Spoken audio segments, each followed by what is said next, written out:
Hello. How is everyone? Hope you're well. I hope you're ready for tonight. Wow. This was, I thought it was going to be like really, because it's tedious work, like going through the case files, because, they're huge. But hi, Psych Sound Off. How are you? Yeah, it's going to be an interesting one, but see, because he likes to write letters and pro se motions and stuff like that, like it makes his case files really thick and also really interesting. Hey, bloke, good to see you. It was so good to see that you were on earlier. Gonna watch whilst I get ready to nap. Appreciate you hopping in earlier. Yeah, I was just listening kind of in the background as I was setting everything up. I was on my way home from the pictures though, so I didn't get to catch much of that case. And what I did here seems horrific and interesting.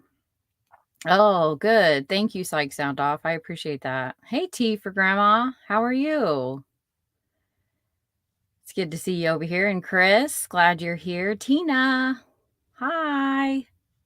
Barbara Ann.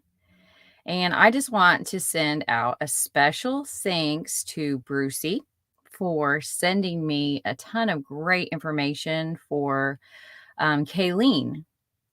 We kind of talked about that on Thursday night.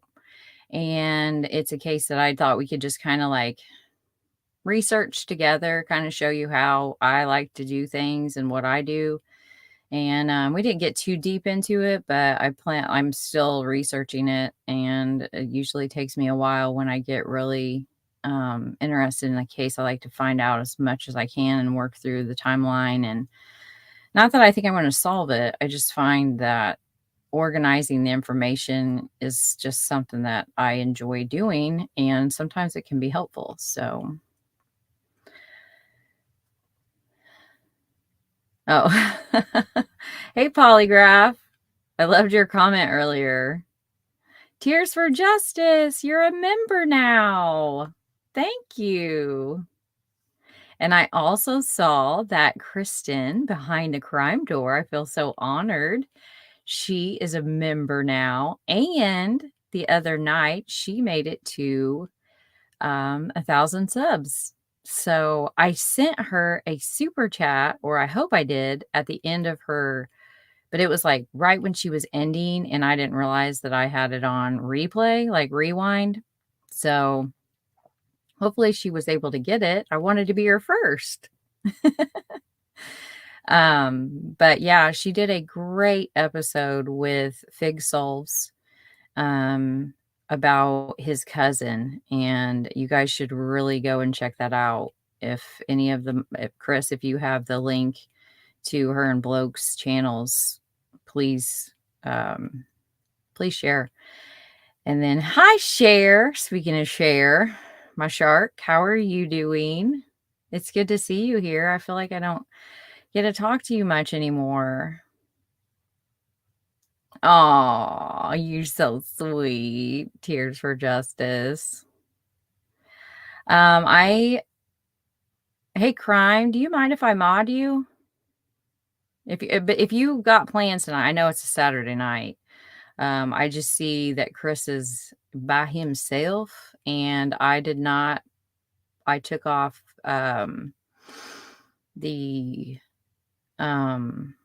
subscribers only. Oh, Kate Piecemeal's here.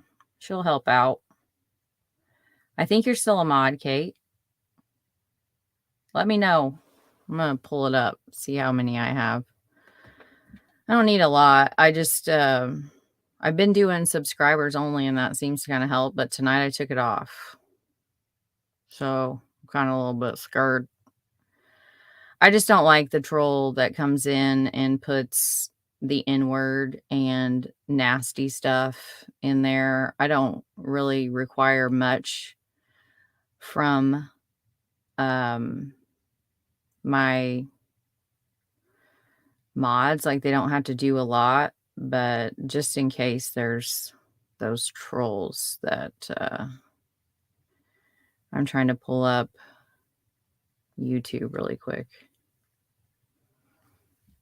And I gotta see if I can.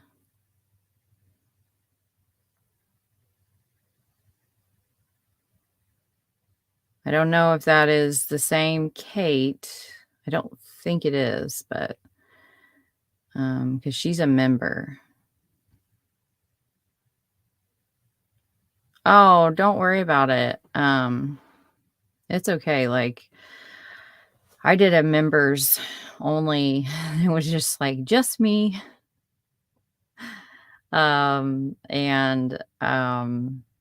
Yeah, the members thing just like really trips me up because I care and I just want to make sure that people, aren't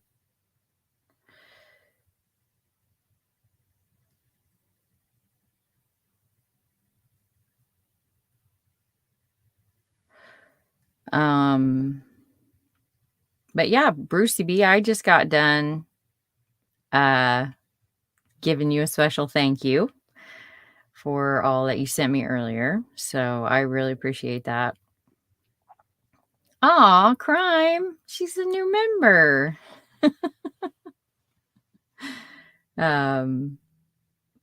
All right. So we got a lot to undertake tonight. I was able to get something called DocHub. So I think that's going to really help this go by a lot faster. I've inserted the links to each time in my timeline, which I don't know why I started doing it with I Know Better. Like, I did go to school, even though it was only from 8th grade to 12th. But why I set up my timelines the way I did. So, don't judge. I know it's weird. But before we get started, I wanted to read a little something that was shared in Social Media is Not an Investigation Tool Facebook page. And I thought it could really kind of help us to better understand what we're about to read in some of his letters and prosas and excuses and things. It just kind of gives you insight into, and maybe not, and maybe it doesn't fit him to the T, but it kind of helps you understand the type of like what we'll read. And we'll just let the court docs speak for themselves tonight, and try to keep it as respectful as that's kind of a hard thing to do with this cat. So just because he's hurt so many people. But I'm going to try to keep it just the facts, and we'll see. So I'm going to read this. I don't think I'm going to, well, I might as well.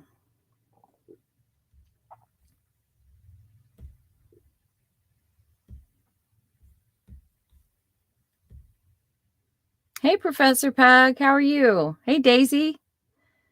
Good to see you guys here. Gitsy. Okay, why am I so big? I don't need to be that big. Let's do this. There we go. That's better.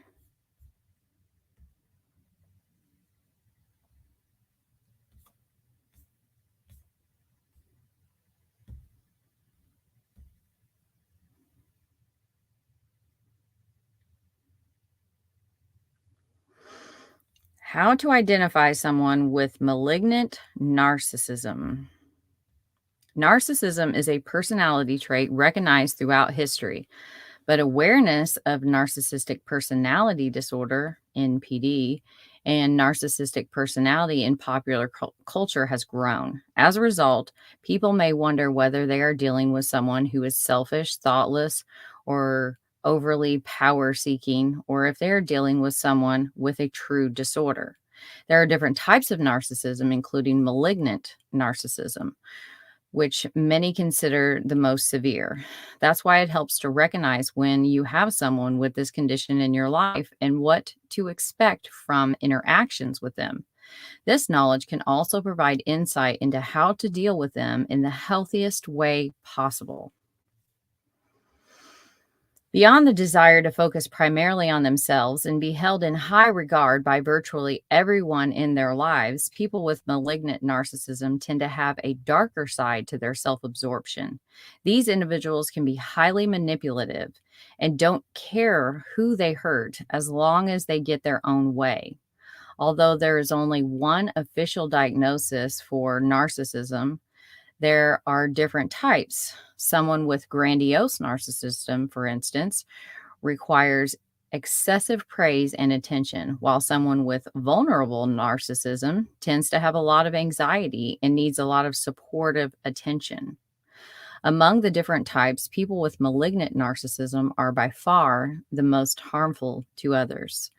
Social psychologist Eric Fromm, who first coined the term malignant narcissism, called people with this type the quintessence of evil. I see where a polygraph got that. I think I'm saying the word wrong, but people with this subtype contain the general traits of MPD, including regular egocentricity.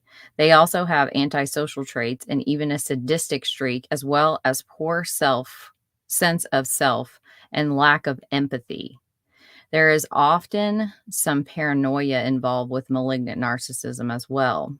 Some experts see little difference between malignant narcissism and psychopathy, in that both have antisocial behavior and low empathy. Signs and symptoms of malignant narcissism.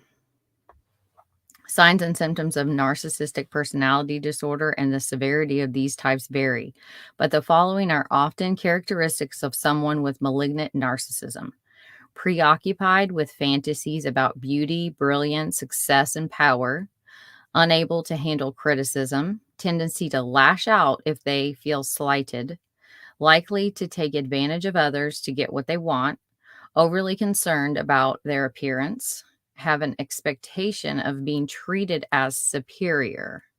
That's one right there. Lack of empathy for others, inflated sense of self, and inability to self-regulate. That's an important one. Have no remorse for hurting others and no interest in apologizing unless it benefits them. That's a very important one there too. Have an attitude of deserving the best of everything, tendency to monopolize conversations and or mistreat those who they perceive as inferior, hidden insecurity, and a weak sense of self. That's a key one to narcissism. Tending to blame others for their own bad behavior. Check, check, check, check. Additional signs of malignant narcissism can include seeing the world in black and white terms, including seeing others as either friend or foe, seeking to win at all costs, leaving a great amount of pain, frustration, and even heartache in their wake, not caring about the pain they cause others, or maybe even enjoying it and experiencing it as empowering, doing what it takes to protect themselves from loss, inconvenience, or failing to get what they want in any situation. That's important. What causes it? The exact cause of malignant narcissism is not known.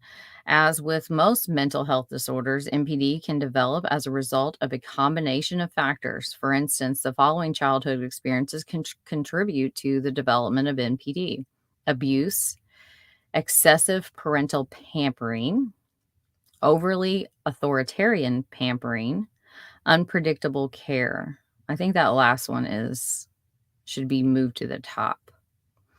Evidence shows that having a close relative with MPD can increase the risk of developing the condition as well. It's also possible that neurobiology may play a role. Well, duh.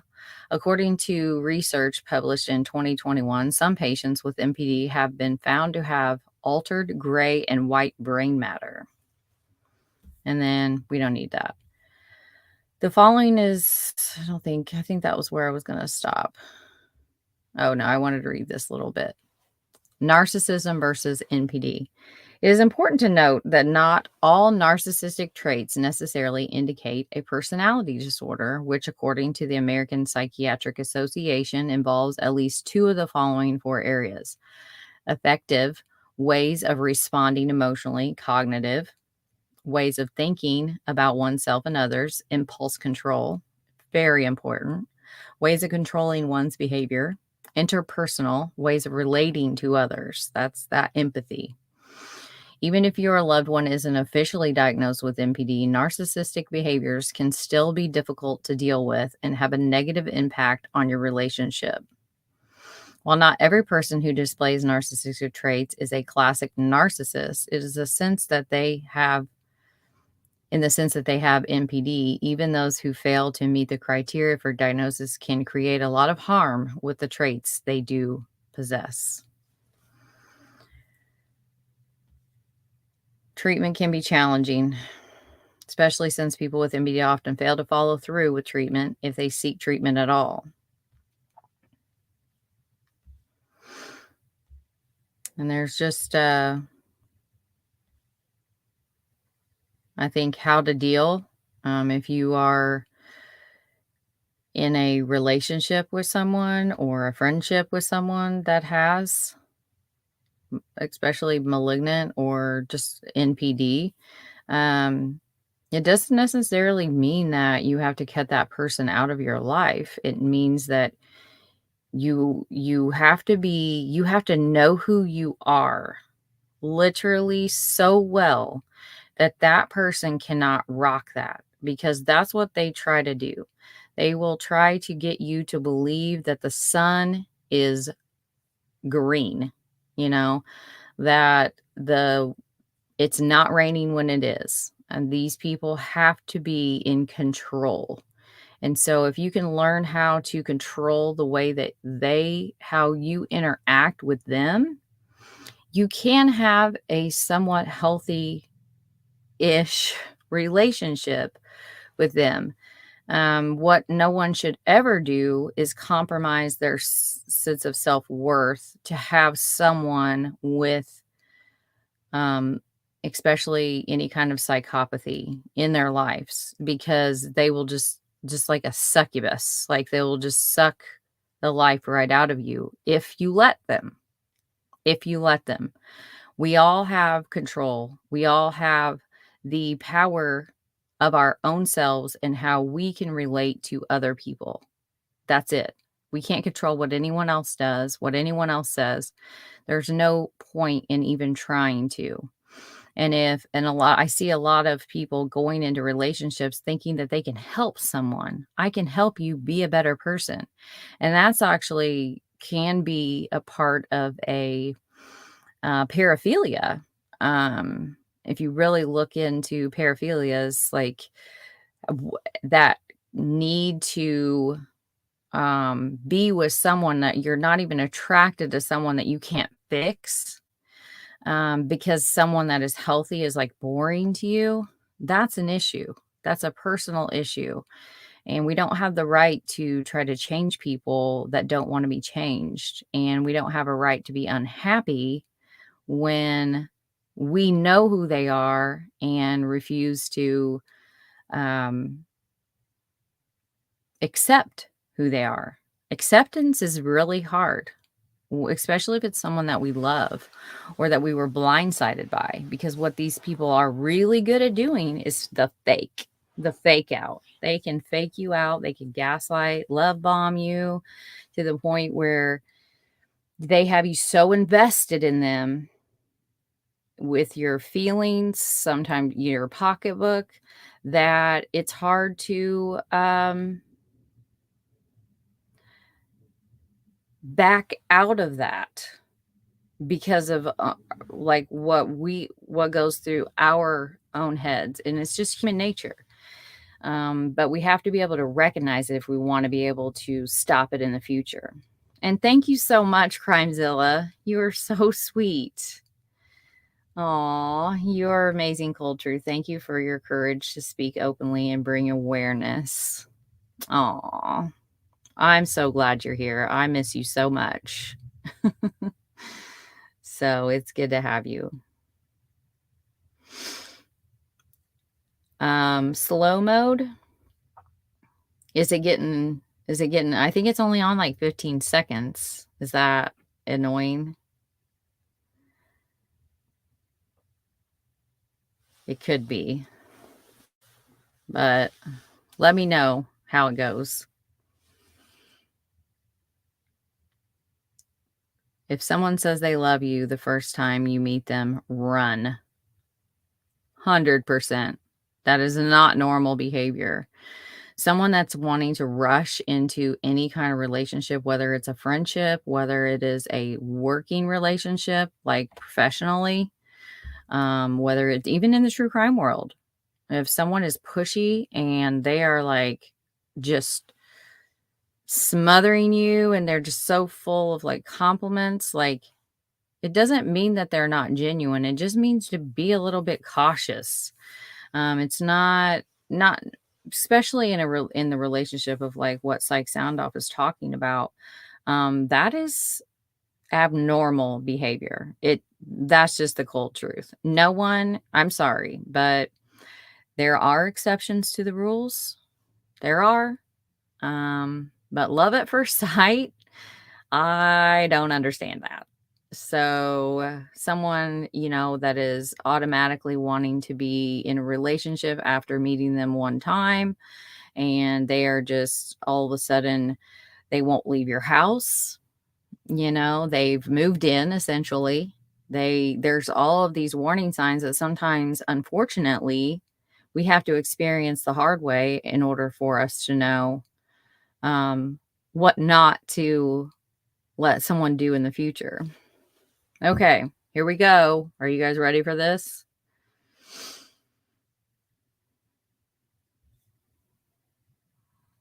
Let me check back in. You got to remember, like, when I'm off doing that, like, I can't see the chat at all. So I don't know if I can try to change that real quick. Um, hmm.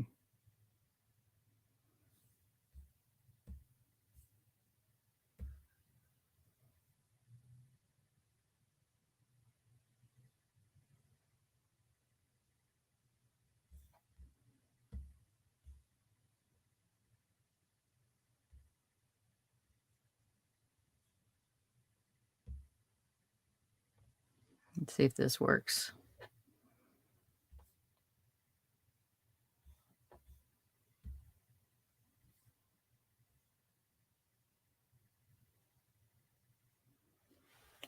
Oh, hit my face.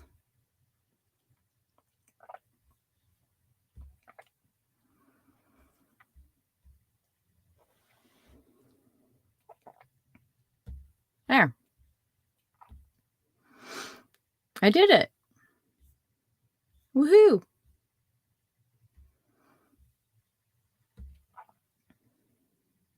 Okay, let's get into it. I did want to say there was an update. It's kind of old now, but he did have in April 26, 2022, the non-conforming appendix. It's basically his lawyers asking the court to only allow the documents in the case file that pertain to the appeal. That's what I think it means. The state can do as they please as far as what they submit. So it could get interesting. I'm hoping that there's all kinds of submissions that I can send a request for. And I haven't checked lately. I've been kind of busy. But all right, this is State of Indiana, County of Tippecanoe versus Rene Anthony Greeno. The case numbers are listed there. So it gets kind of confusing, okay? Because if you look in my case or DocsPop, you will see 347 and like the domestic battery and theft, they're together in one case, but the rest of them are all separate. And we also have the escape, which is he received that for this case, like because he fled the state and he received escape for that. Why he didn't receive escape this time around, I'm not sure, because it is a felony. I think that would have been nice, and I think it would have been well deserved, to be honest. And I'm not sure what Carroll County is doing, and he still owes them some time. He already owes them almost a year. So, but yeah, just I try my best to present this in an organized fashion. It is not easy, okay, because of all of the different case files that they basically put into one case that they ended up, charging him for. Hi, Lynette. How are you? Hey, sister from another mother. Nice thumbnail pic choice. Looks ultra slimy. Yeah, that's one of my faves. I hope you're well. Thank you for the super chat. That's sweet of you. Okay, so we've got on January 13th of 2007, this is the residential entry and criminal mischief is what he was charged with. And I'm going to read. Carroll County, like the affidavit, the probable cause affidavits give you a lot of information as far as they're submitted, and so does Morgan County. But Tippecanoe doesn't seem to do that. I have been emailing back and forth with the clerk in Tippecanoe, trying to get those, and she was able to find something, which was more than what I did have, but it's not quite like how the probable cause affidavits were when I read Carroll County. So you'll see that here. Thank you, Professor Pug. Oh, you work so hard on the dangerous felon, and we appreciate all you do, Mel. Well, thank you. And I appreciate that, and you. Okay, here we go. So this is basically Affiant being first duly sworn on oath says that he is an officer with Lafayette Police Department, that he is familiar with the record of said defendant, Anthony R. Greeno, that he has examined the reports filed by Officer R.L. Scherer of Affiance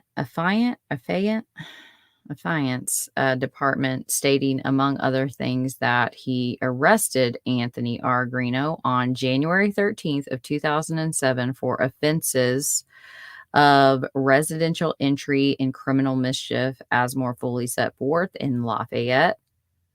Not sure what that says. So this is, her name was there, and I marked that out because we don't want to do that. But it's the same girlfriend from the Carroll County case. I called her Jane Doe, so we'll probably continue to do that. But there is another girlfriend that's going to enter stage left for this one, so we'll have to kind of start keeping track of all the different girlfriends that he has offended against moving forward into the future.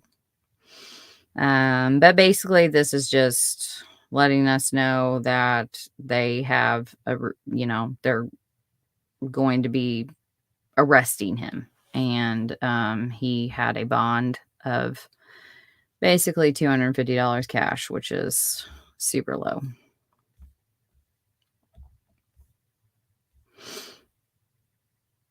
And the first few entries, as far as the dates that he appeared, I've been tracking when he fails to appear, and then how many warrants he has and how many guilty pleas he takes and things like that. So some of this information I'll be skipping over, but basically on July 13th of 2007, first note that this is January 13th of 2007. So literally not very long after his last case.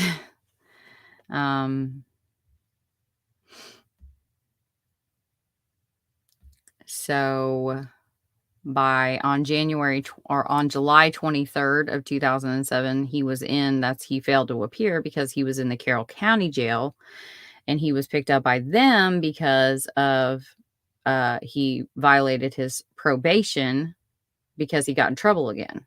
So there was a petition to revoke, and there was a bench warrant issued for him. And the bench warrant is basically just like they don't, a lot of them, I think they don't expire, and they can, like bench warrants, I think they can also, that's what a judge would issue, obviously bench, but that they're straight from the judge, and then they can also be statewide, like nationwide. I believe. I would have to double check that information, but there is a difference between a bench warrant and just like a regular warrant for arrest. So he's picked up on August 24th of 2007, and because he appears in custody. So on October 31st of 2007, that's when we start to see all 4 cases have now been added together. And he's taking a plea on all 4 cases. And then come in 2010, the escape charge gets added into this case file. So on May 28th of 2007, this is his second, he had 2 in the first one there from January of 2007, and those were against the girlfriend, the same girlfriend from before. So he abuses her and his mother, and come to find out here in a little bit, it does appear that it was his grandmother, or who he views as his grandmother, from Carroll County case that he threw down and kicked and abused the 3 women. These are all against that same woman. So he domestically battered her again, and he broke into her home, and then there's theft and a bunch. So we'll get to those. I'm getting ahead of myself. So this is trespass, and it's a Class A misdemeanor trespasses. So it's interesting to know.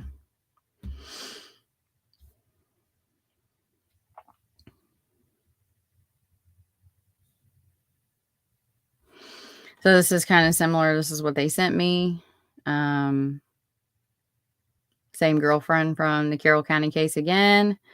This is I think, oh, here it is. Sorry. I was like, I just looked at that. Affidavit of probable cause. This is for let's see, it was filed. Yeah, 607. Oh, here we go.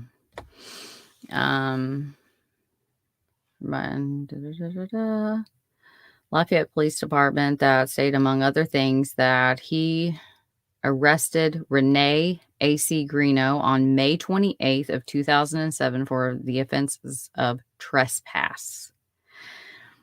And basically, it doesn't give a lot of information, which is kind of a real bummer, but you'll see we'll get some here in a minute.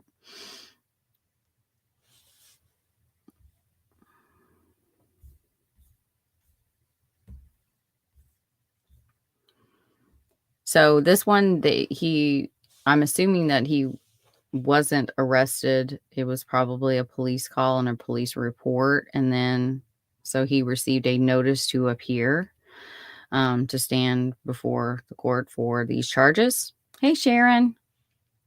Hi, Irish. Yeah, Irish. It is crazy. So we have on June 7th of 2007, the defendant appears. He's in custody now, so he's been arrested. Informs the court he is hiring his own lawyer. He is bonded out and special death benefit. I had somebody ask me what that was, if like that meant he like got out, and it's not anything like that. It's just like he received a receipt because that extra $5 goes into a fund for anyone that is hurt. I think like jailers, anyone that works at a jail or a sheriff's office, maybe. It's a special death benefit fund for them and their families. Ooh, some of that I might not know about that, the family part. But by June 25th of 2007, he fails to appear. This is the second time that he fails to appear in this case file.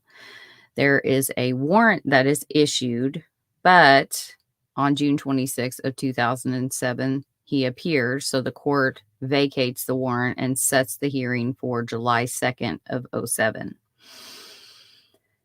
July 2nd of 2007, he fails to appear for the third time. There is a warrant issued, and that is his second warrant. On July 23rd of 2007, the defendant is in the Carroll County Jail. So that's kind of the same as above, like, because you can see how that's why this is so hard to do, because see this case file? Now we start to overlap with the next case file. See what happens there?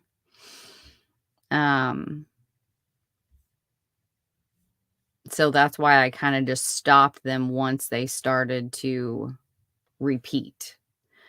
But I still had to go through all of them because there was still information in each one that was kind of different. So it was kind of weird, but like this is all of it combined together. On August 24th of 2007, the defendant appears in custody. So that means that he has been arrested again. And then the case is converted because then, we find out that on June 4th, he committed domestic battery, which is a felony D in this particular case, and theft, which is a felony class D. On June 6th of 2007, I'm going to read this one. Again, it doesn't really give that much information. I wish it had more, but he committed the offense of trespass, which is a class A misdemeanor. All against the same poor woman. It's so sad.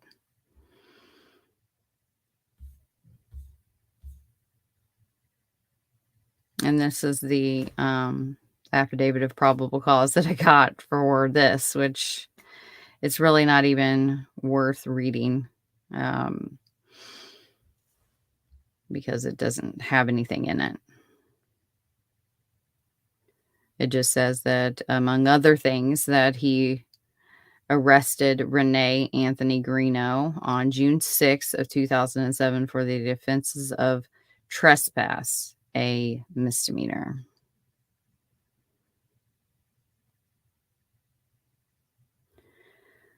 That's it. On June 26th of 2007, he has his initial hearing, and he is given a notice to appear on July 16th of 2007. And and this is a quote from the case file, if you do not appear as ordered, a warrant will be issued for your arrest. Why they think he's going to keep on appearing is beyond me. And this was when he is charged with domestic battery and thievery. So on July 16th of 2000, guess what? He failed to appear. So the prosecuting attorney to file the probable cause for the warrant.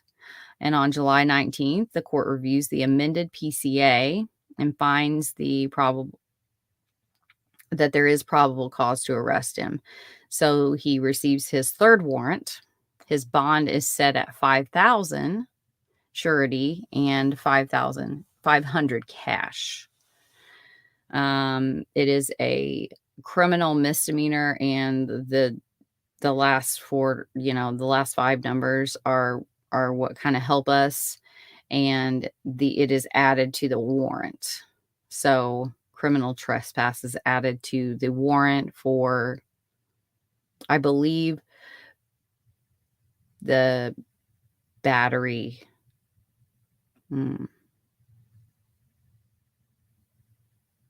So that's all I wrote. So I don't know. On August 24th of 2007, so you can kind of see where like some of this information is. I need to check one thing really quick. I made sure that I just wanted to make sure that one was July 16th. Yeah. So these are all different failures to appears. I double checked all the dates because you got to remember he's got all that's why they combined these cases is probably my thinking.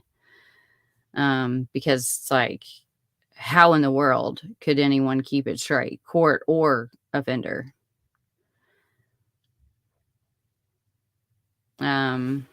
So the prosecuting attorney files the probable cause for warrant. And on July 19th of 2007, the third warrant is issued. I already read that part. Sorry. So then on August 24th, he does appear in custody. So he appears when he's in custody, it seems. He does appear a couple times on his own volition, but that's really kind of been the exception to the rule here. On October 31st of 2007, the 4 cases are set for jury trial, and that is to take place on Friday, December 7th of 2007. November 7th, 2007, by the defendant by counsel files motion to reduce bond. It is denied. And on November 15th, 2007, he pays the bond that is not reduced in the amount of $505. And then on November 27th, 2007, he files a pro se motion to dismiss. And I don't have that one, but I have the next one, and it's the same one. He filed it twice. So on December 7th of 2007, he moves to a jury trial. That's what he's chosen, which is within his rights, completely within his rights.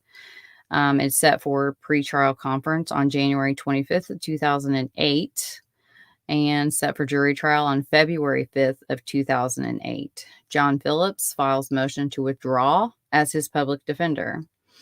And then Brian Decker files motion to continue on behalf of defendant. Greeno's pro se motion was without a date for the criminal misdemeanor 01143. And so they actually took the time to like write that in there. So I went ahead and quoted it. And the continuance is granted. On January 25th of 2008, he's got a failure to appear. This is his 5th one. Brian Decker withdraws his appearance in all causes. He's done. And the defendant is ordered to appear on February 1st of 2008. And there is no warrant. On February 1st, shocker, 2008, he fails to appear for the 6th time. A warrant is issued. This is the 4th arrest warrant in this case. This is bond is set again at $5,000, surety only this time, which basically means somebody's going to have to, that they basically want someone else to be in charge of making sure that like you get back there to your hearings. And December 10th of 2009, which is 10 months later, okay, he appears in custody for failure to appear for the status hearing. On December 15th of 2009, this file is pulled for review. On December 21st, 2009, he has his pro se motion to release. Let's go ahead and check out his pro se motion.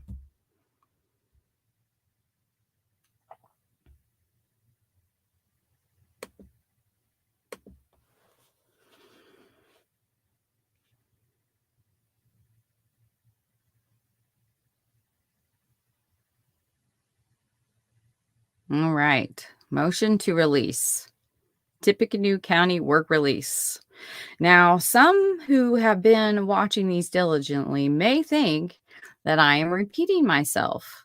These are not the same as the Carroll County pro se motions and all of that jazz. It's just that he has a pattern and he sticks to it. So these are all the things that he has sent to Tippecanoe County. And they are different from what he sent to Carroll County. Comes now the defendant and hereby requests the Honorable Court Judge Lesmead to release the defendant to the custody of the Tippecanoe County Work Release Program. Reasons for this motion are star. On December 21st, 2009, the Tippecanoe County Juvenile Magistrate ordered this person to attend the Tippecanoe County Work Release Program in order to allow the defendant to pay the heirs of over $2,500 in child support costs. Star number 2, this person is being held under a $5,000 surety bond by this court, Superior 5. Star 3, this person does not have the financial capability to pay such bond. The defendant requests the court to order one or all of the following. Star 1 dash, order the release of the defendant on his own recognizance in order to allow this person to attend the work release program and pay ordered support. Star 2 dash, allow the defendant to attend the pretrial work release program in order for him to serve time on Superior 5 causes and pay child support at the same time. The defendant thanks the court for his time and consideration of said motion and prays the court grants this motion and notify the defendant in writing of the court's decision. Respectfully submitted, Anthony C. Greeno. This was filed on December 21st of 2009. Hey, Sarge. Hey, William. How are you?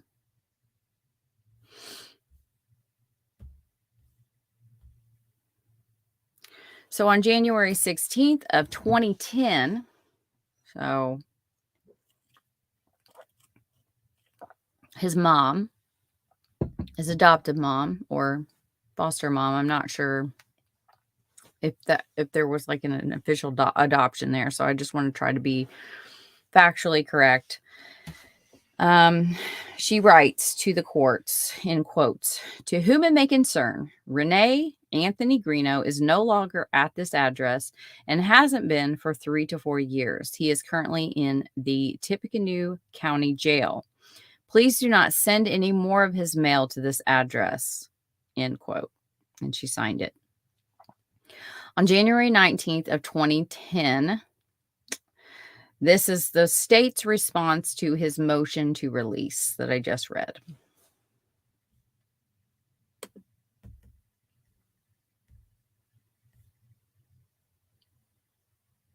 And they clearly are not wanting him to get this motion to release.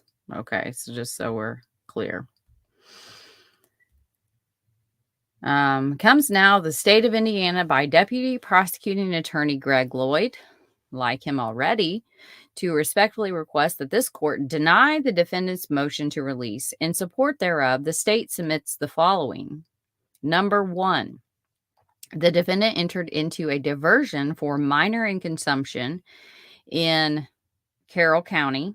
No, that is not Carroll County. Sorry. That is Tippecanoe County. The 79 is Tippy. So I think 08 is Carroll County. And that took place in 05 or April of 2005. April 27, 2005, based upon an alleged offense committed April 18th, 2005. Number 2, Carroll County Superior Court imposed judgment of conviction in cause number FD78. And on August 15th, 2007, 2005 for criminal confinement, D felony, 3 battery counts, all A misdemeanors, and criminal mischief based upon offenses committed on July 23rd of 2005. Number 3, the defendant is charged in Tippy on felony D 00150 with residential entry for the offense against girlfriend, that same girlfriend from Carroll County, that allegedly occurred January 13th, 2007. This case remains pending. Number 4, while out on bond in felony D 150. I mean, they just basically, it's supposed to be 5 numbers, but a lot of times when they're just 000 or 00, they'll just drop the 0. So we're just going to refer to it as like they do. The defendant allegedly committed trespass, a class A misdemeanor against girlfriend, on April 28th of 2007. The state filed a trespass charge against the defendant under, and it gives you the cause for that trespass. This case remains pending. While out on bond in felony D 150, the defendant allegedly committed domestic battery and theft against the same girlfriend on June 4th of 2007. The state filed charges for said allegations, offenses, felony D 347. This case remains pending. While out on bond in felony D 150, the defendant allegedly committed trespass on June 7th of 2007. The state filed charges for said allegations, offenses in criminal misdemeanor 1143. This case remains pending. Number 7, the defendant has a history of failing to appear, which is outlined as follows. The defendant failed to appear on July 6th of 2007, case management hearing in criminal misdemeanor 1143 and criminal misdemeanor 1131, which said failure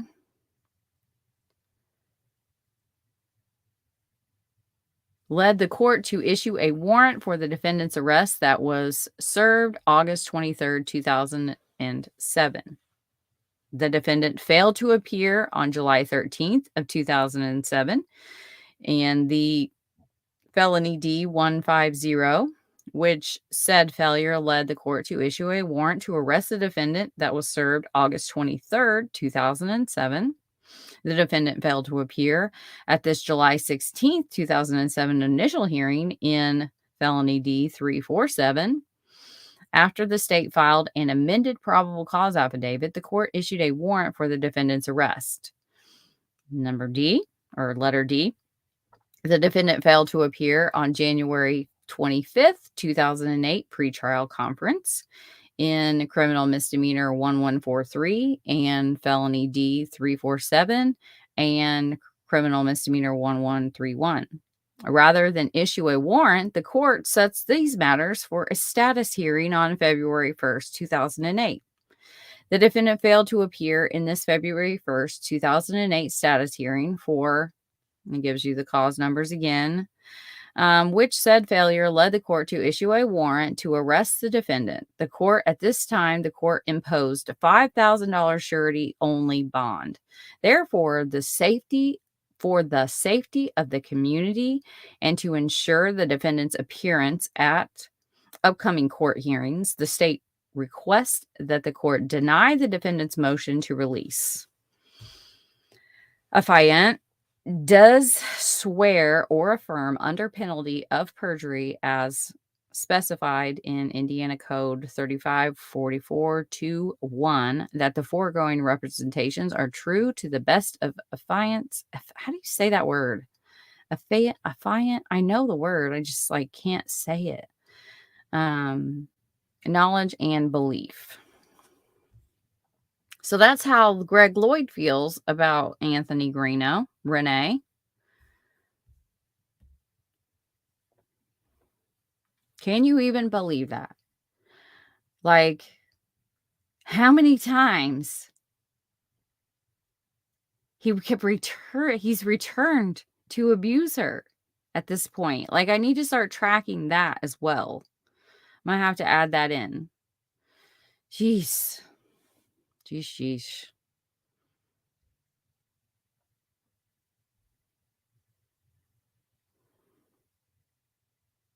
So the court decides to take this under advisement.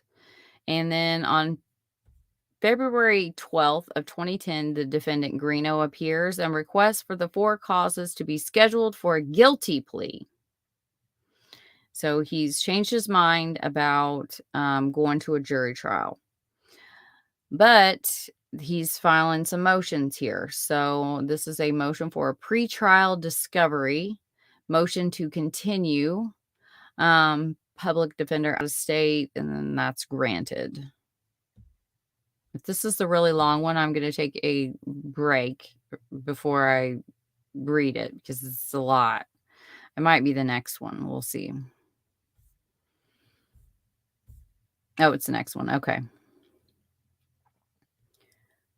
So comes now the defendant by counsel with Crystal Sanders of the Public Defender's Office and moves the court to order the state of Indiana to produce prior to trial and within a reasonable time for the use of counsel for the defendant the following: the names and last known addresses of persons whom the state intends to call as witnesses, together with their relevant written or recorded statements, memorandum containing substantially verbatim reports of their oral statements, and memoranda including police reports reporting or summary their oral statements. Any written or recorded statements and the substance of any oral statements made by the defendant, and a list of witnesses to the making and acknowledgement of such statements. Number 3, and a report of statements of experts made in connection with this cause of action, including results of physical or mental examinations and of scientific tests, experiments, or comparisons. Any books, papers, documents, photographs, or tangible objects which the state intends to use at any hearing or trial, or which were obtained from or belong to the defendant, and a list of all exhibits the state intends to offer at any hearing or trial. Any record of criminal convictions of the person whom the state intends to call as witnesses at any hearing or trial, and any record of criminal convictions of the defendant. Any reports respecting fingerprints made in connection with the investigation of this cause of action, including the list of fingerprints found in the investigation, which notes the place that they were found. Any and all information and evidence that tends to negate the guilt of the defendant, to mitigate the degree of offense, or to reduce the punishment. Wherefore, the court is respectfully requested to order production of these items by the state of Indiana prior to trial and within a reasonable time, and to order that such production be a continuing duty on part of the state of Indiana. This okay, like this, regardless of like Greeno, just in general, yes, this is their job, right? Like this is the prosecutor, his office's job or her office's job to collect all of this information, put all of this information into an organized fashion, and to present it into court in an organized fashion, and to know the law so well, which is what they go to school for, so they should. And that they don't make any errors that violate any constitutional rights. Just that alone is overwhelming for me. And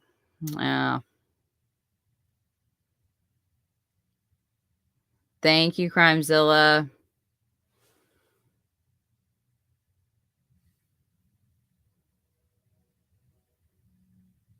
Let's see. As if you don't put on subscribers only, he shows up every time.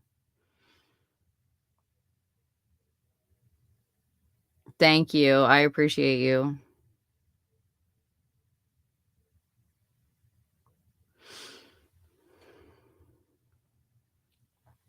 I'm reporting that comment.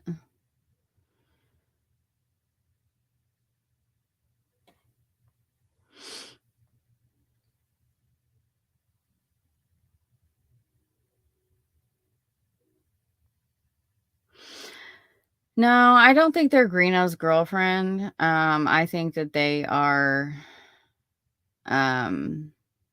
there's one guy that tends to really like to do this, and it's just unfortunate that, the best thing to do is just ignore them. See, like they just keep popping up with new accounts. They're super stupid, super lame. This is why I wanted to have, oh,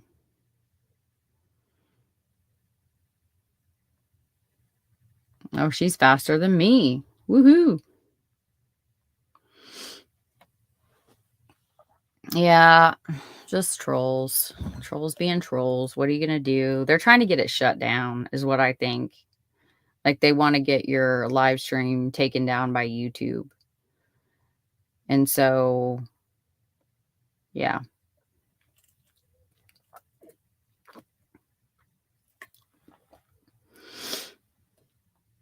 Yeah. No, definitely not going to lose any tears out of my face for you. You're the loser here.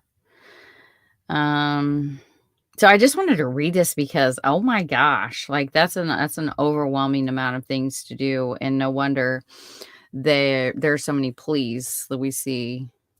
It's like everybody, trial, like it sounds like, but those trials, they do cost the state a lot of money and a lot of time. And unfortunately, some of the smaller ones just do not have the resources for that kind of thing. And, it's sad.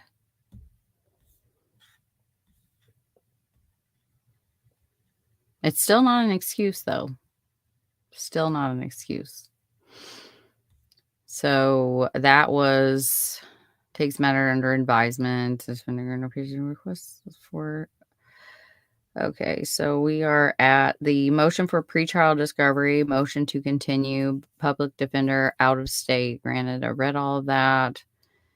And then on May 5th of 2010, 5 months in jail. So that's how much time he spent in jail from what it appears. It's just, again, like that could be wrong, but we're about to read the guilty plea.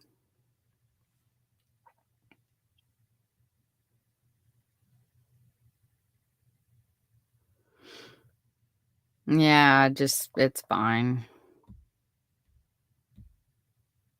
I think we are all been in other people's chats that we kind of know, it's sad. Tina, you're right. It is sad, but it is what it is. You can't control other people's behavior. That's just life. Like there's no use crying over spilled milk, as my mama would say. So this is the state of Indiana versus Rene Anthony Greeno, and this is like we're just wanted to take the appeal. So this is like the trial court the court minutes. Comes now the state of Indiana by Alicia Hall, deputy prosecuting attorney. Comes now also the defendant in person and in custody by counsel, Crystal Sanders. The defendant is advised of the nature of the charges, possible penalties, and constitutional rights, written advisement and waivers of rights filed. The defendant now enters a plea of guilty to the charge of count 1, domestic battery, as a Class D felony, and count 2, theft, as a Class D felony, and count 1, residential entry, as a Class D felony. So 3 felonies. The court finds factual basis for said plea of guilty and takes the plea and plea agreement under advisement. Court continues this cause for sentencing on Thursday, June 3rd of 2010 at 10:30 a.m. Court now sets a hearing for criminal misdemeanor 1143 and criminal misdemeanor 1131 for a status hearing on Thursday, June 3rd of 2010 at 10:30. The court directs the Tippecanoe County Probation Department to prepare a pre-sentence report and submit same to the court no later than noon on Tuesday, June 1st of 2010. And that's that. So just want to, for the record, because this is all public record, that he likes to claim that he has been railroaded and he didn't really do all of those things. But he pleads guilty to these charges. So what does that tell you? Regardless of whether he's guilty or not, one of the two is a lie. Does that make sense? Did I explain that well enough? Like, say he did none of these things, but he pled guilty to it. So therefore, that means that he stood in court and said that he did, in fact, do A, B, C, and D, and he is going to take the sentence for it. So either way you look at it, he's a liar. He's a liar. Okay? That's why I want, because this is something that he continuously brings up. He will bring this up. You watch. As soon as he gets out, whenever that is, it looks like it's going to be, 11 months from now? He will start all over again. You will see the same pattern. And if anyone has been watching my channel, now they will be able to know what that pattern is and to be watching out for the signs and the excuses. And maybe you can pay it forward too and help someone else that's about to be trapped by him financially, mentally, emotionally.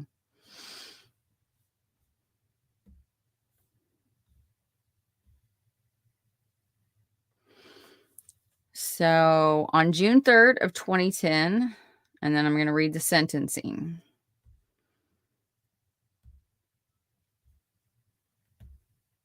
And I think I need to go to the bathroom.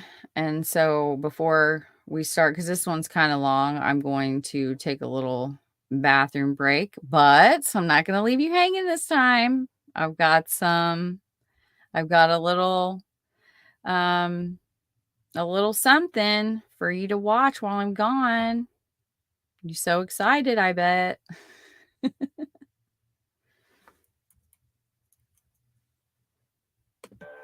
It's pretty good.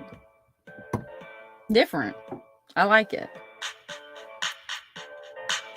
Yo, microphone check, make it a microphone check. Give it a microphone, I make it a microphone dead. Don't step to me, newbie, I can truly be moody. I could have played the fucking Grinch in the movies. I've been a part-time shadow cat, part-time. That is not a guy that I would ever want to try to battle rap. Snap like a pop, mind fried to a crisp, make an MC into a wide-eyed lunatic. Chill, chill. Chill,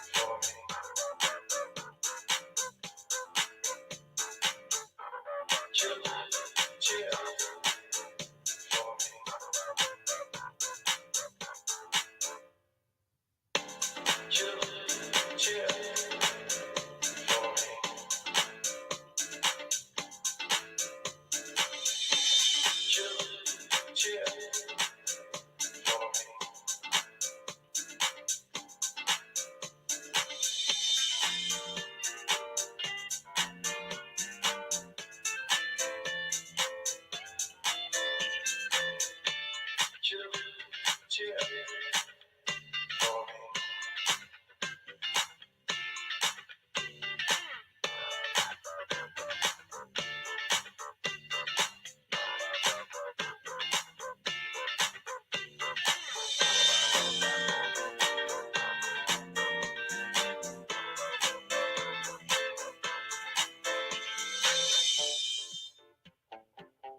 Follow me.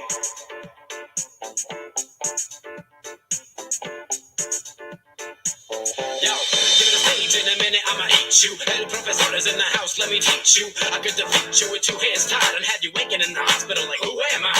And who are you? Who are they? What is this? You wouldn't believe how someone reacts to this shit. The mind slips, and speaking in tongues. Fly GVA, that's how we get it done. That's how we get it done. That's how we get it done. That's how we get it done. Fly GVA, that's how we get it done.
Chop, chop him up where he stands.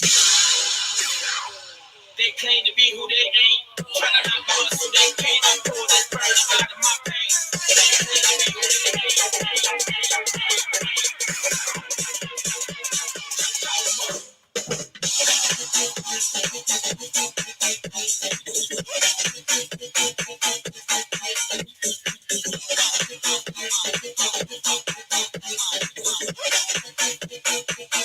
Chop, chop him up where he stands.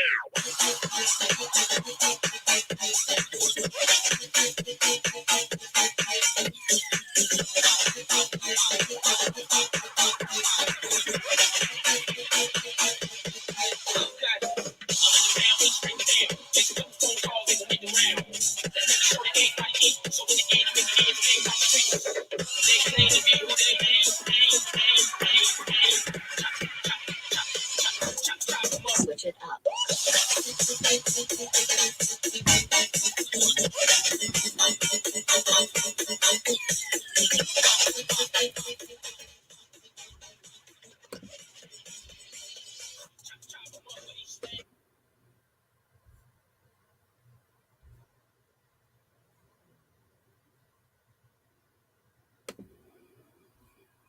How's it going?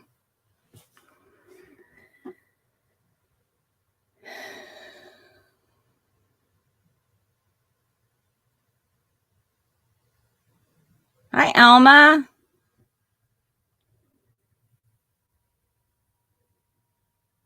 Is there some? Oh, I can tech death?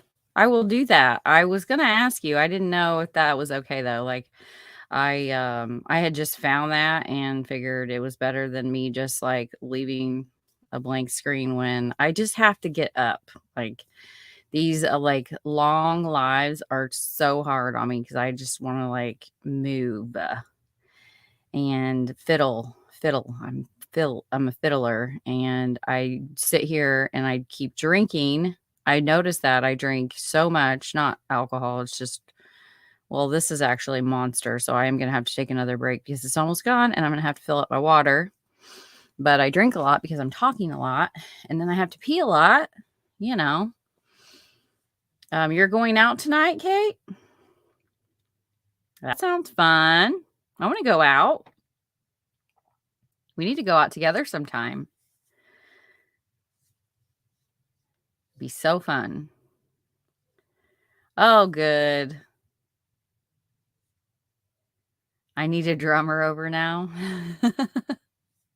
I cannot wait to see what you've come up with. I gave you such a weird like combo, but I really don't. I listen to a lot of like I love Tracy Chapman and I've really been like James Bray and like I was trying to think of bands that I like and I did find a really good playlist of 90s ballads that was rocking out to last night. So that was super fun. I love ballads. Yeah, chat drama is whatever. Like, y'all handle that on your own. I don't want to have to be bothered by it. So if someone's being a dick, just ignore them and they usually stop. So that's what I have to say about that. Oh, I love Funky. I love Funky. So that's fun. I'm excited. Let's not talk about Randy, okay? Let's leave Randy alone. Greeno is the one with the criminal history and the true crime case because he is a criminal. And so we're just going to keep it about Greeno. He did, Alma. He is so rude to women. I totally agree. Again, let's keep it respectful about Randy. You know, there's all kinds in the world, and he does his own thing. And I may not agree all the time, but I genuinely do care for Randy. And I hope the best for him, and I don't want to see him be hurt by anyone. So let's just lay off of Randy. Okay. Thank you.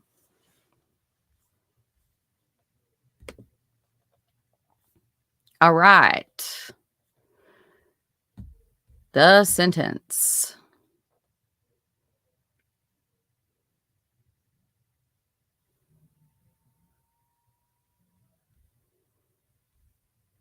Like, I just have to say, like, having Doc Hub in my life, like, oh my gosh, I love this.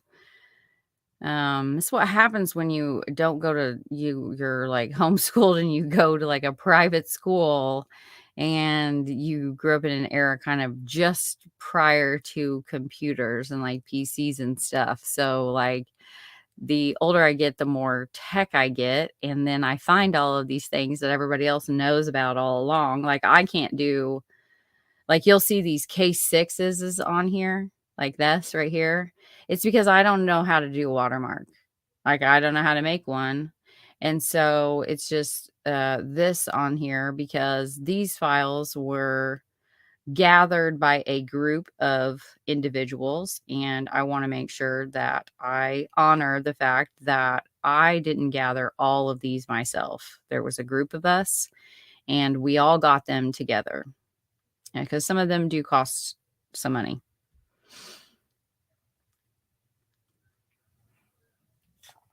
Okay, comes now The State of Indiana by Alicia Hall, Deputy Prosecuting Attorney.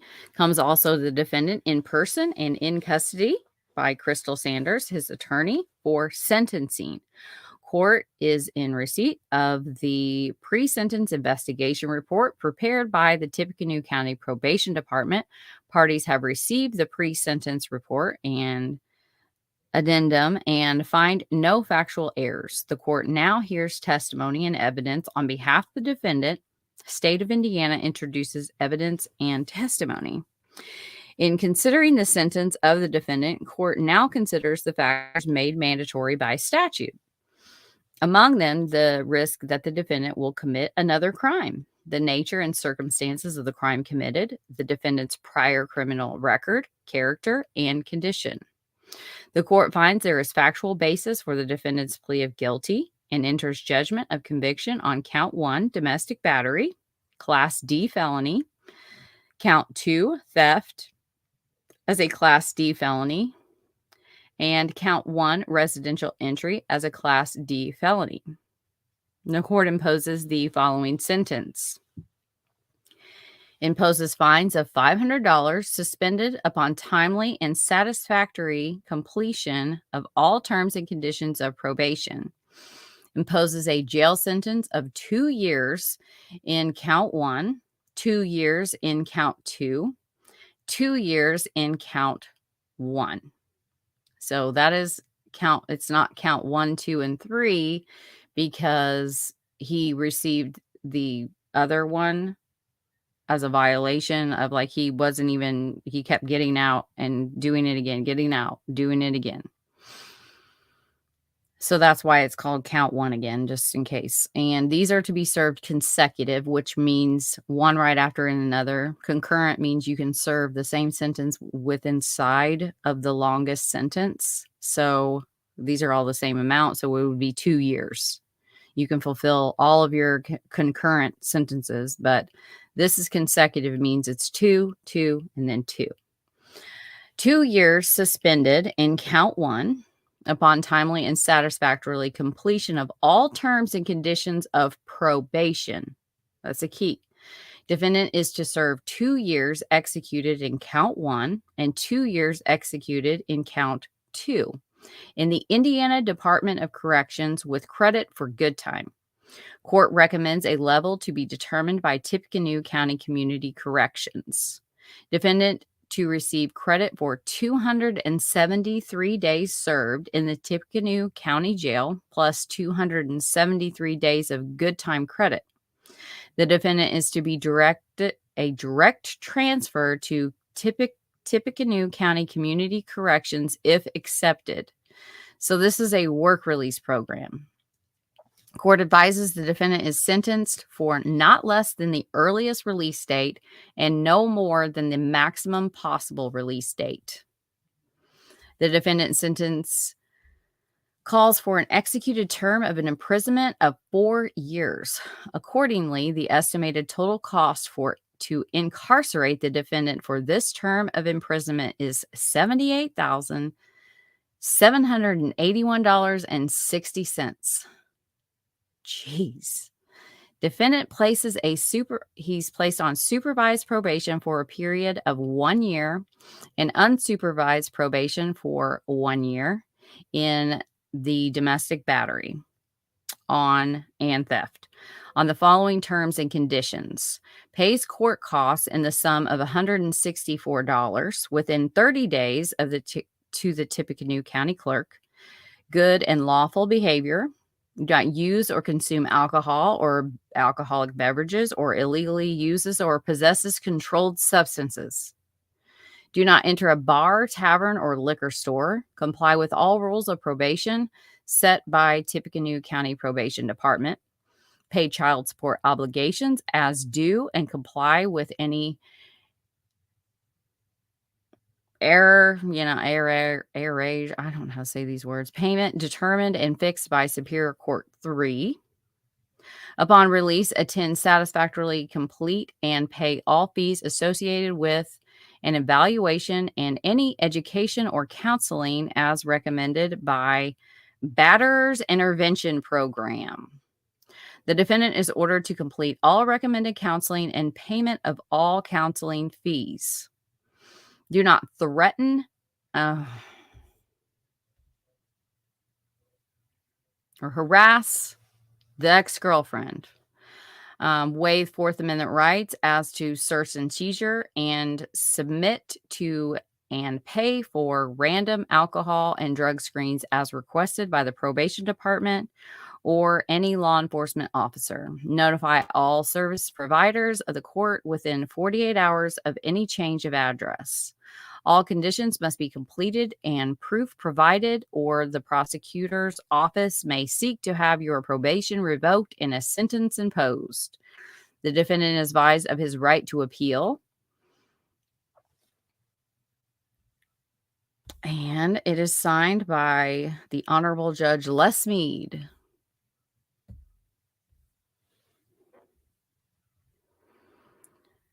So just again, a little breakdown, 4 years total on the count 1, count 2, and that is consecutive. So that's why it's 4 years, 2, 2, 2. And then he had 2 years suspended for probation. So that's the last part of that report that we read. That was for the 2 years that would be suspended in the future if he can follow the rules. We'll see if he can.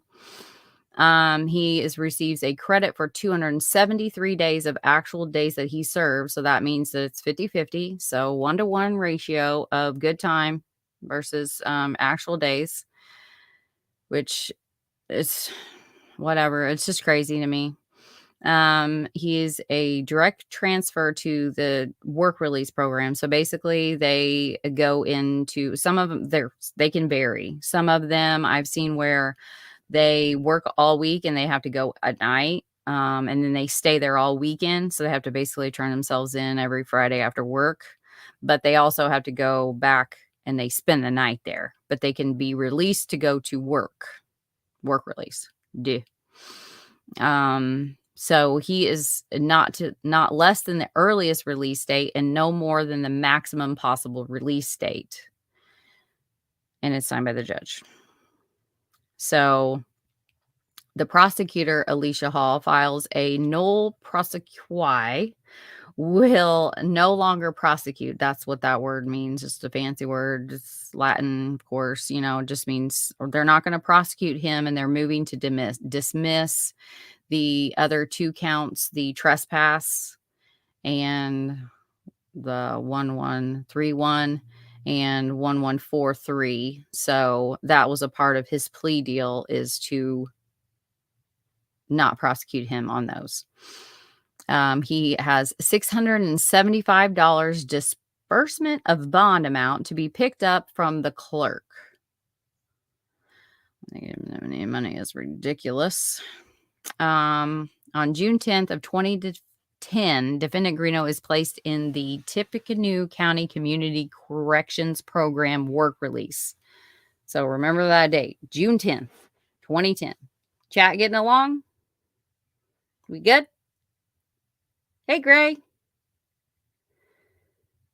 Hope you're good. Loved seeing all of your footage at CrimeCon. I cannot wait till next year. Cannot wait till next year. I'm glad it's going to be in Orlando. I think with like some of it would, I love Vegas though. I really do love Vegas. But I think with how full that place was, man, I don't know. I'd probably be sitting in a corner somewhere, just staying at a table as well. But yeah, I think Orlando will be cool. Although I hope it's not too hot. I don't like to be hot. All right, back to it. So we're going to remember the date, June 10th of 2010. And we're going to read this motion here.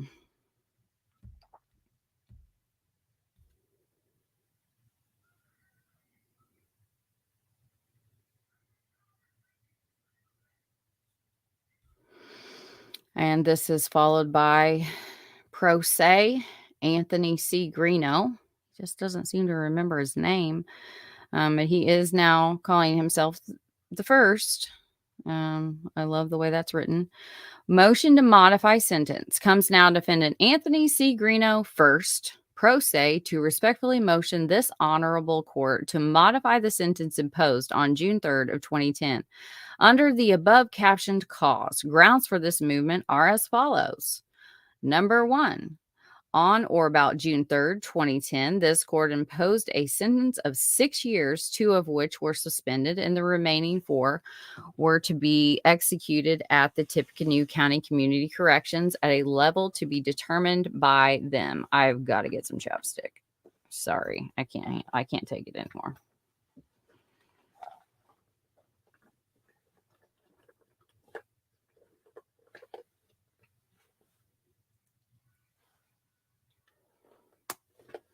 Oh, so much better. Don't be gone.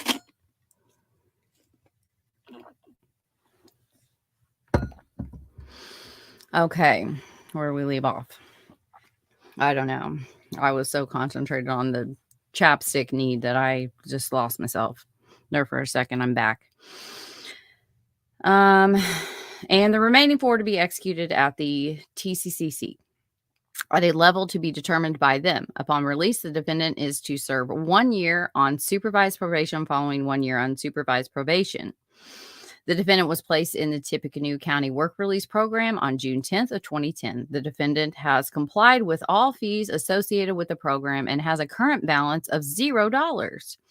The defendant has worked faithfully throughout his stay at the facility. The defendant has maintained good and lawful behavior and has received no disciplinary actions against him. Defendant has paid child support as ordered.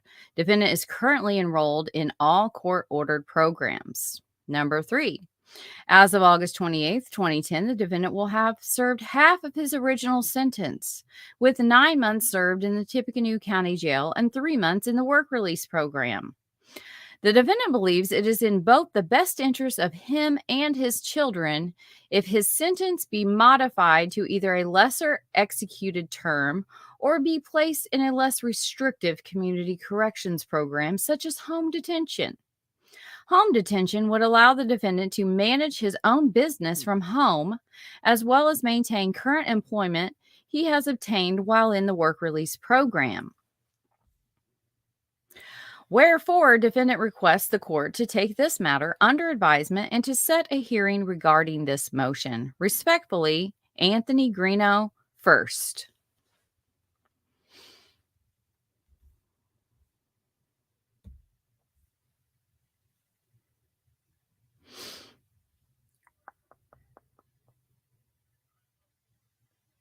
So that was on, that was the motion for, so June 10th, And then on July 28th, he's already motioned to modify. And that was his pro se motion to modify. And then on August 17th of 2010, the defendant filed the motion to modify, and the state filed a motion to commit defendant to jail or Department of Correction in count felony D 150 residential entry, set for hearing on September 3rd. So he's filing a motion to get less time, and the state is filing a motion to commit him to jail to serve his sentence for what he received the probation for. He received 1 year probation and 1 year supervised and 1 year unsupervised. So 2 years probation on the residential entry, which is felony D 150. And so they're wanting him to be committed for that amount of time, and that's what they're asking the judge for. So it's set for hearing on September 3rd. September 3rd of 2010.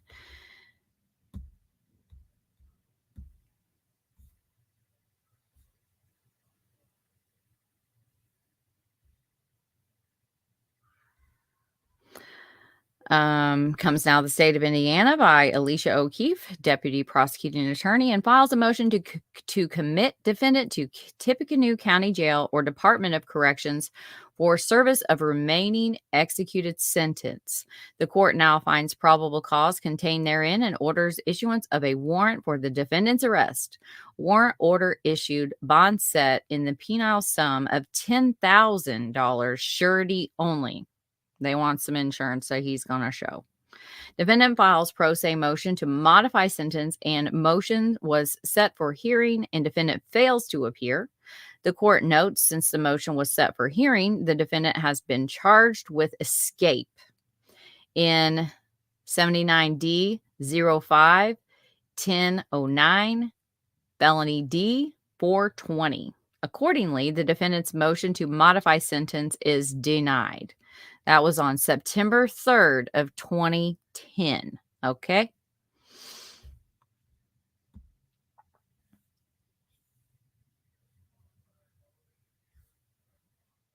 October 23rd of 2013.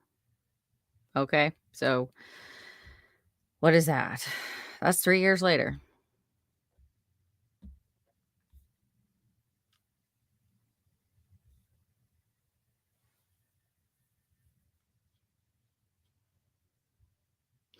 This was, there is articles, you can find them on newspapers.com. You can probably find them on, I have them in my documents, but, they literally, and it's called like Bounty Hunters Nationwide Rejoice or something like that. Like Bounty Hunters Nationwide literally got together and were like, this guy has all of this outstanding shit and he needs to be out of our hair because he is ruining he's started to ruin their lives now. You know, he's affecting them. So this was written by him, Bad Boy Bail Spots.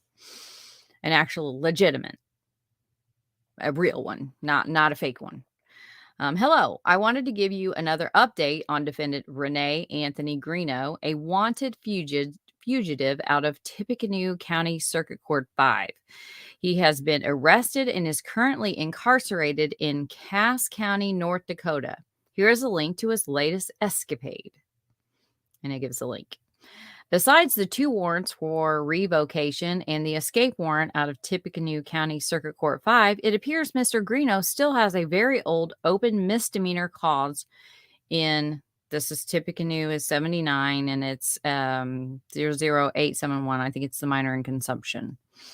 The CCS entry on his diversion case shows it was never completed. He owes fees still 8 years later.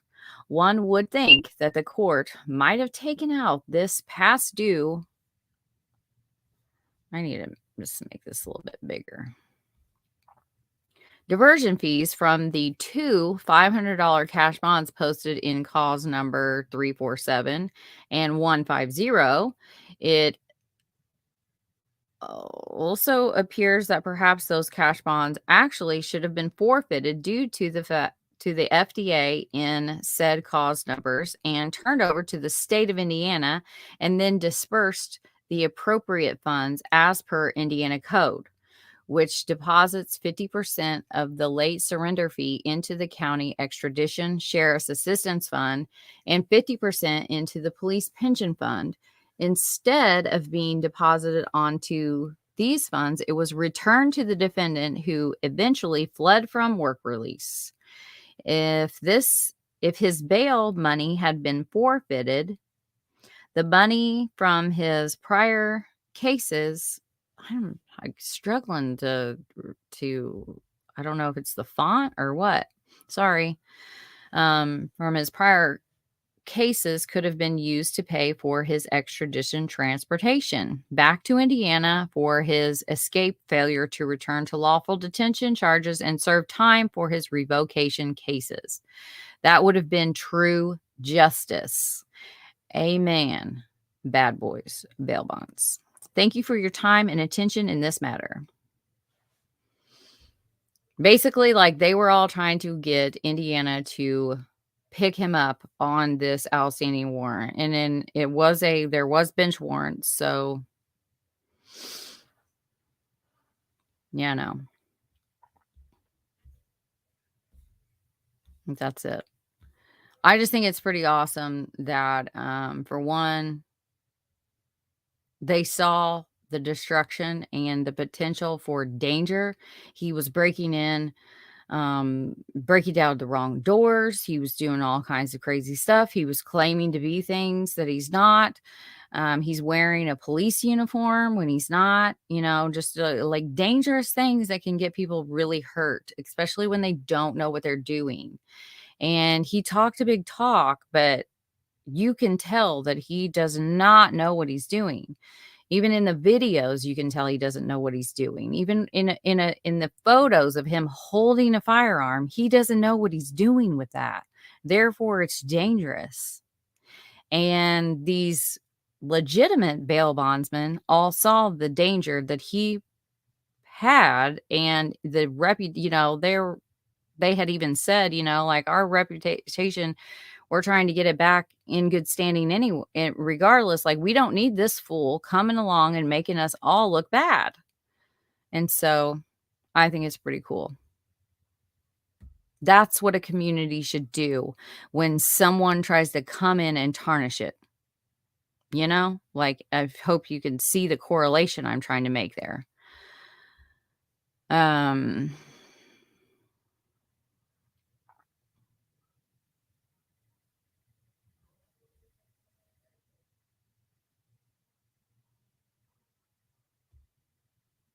Okay, December 26th of 2013, Defendant Greeno sends a letter to the Tippecanoe County Court judge.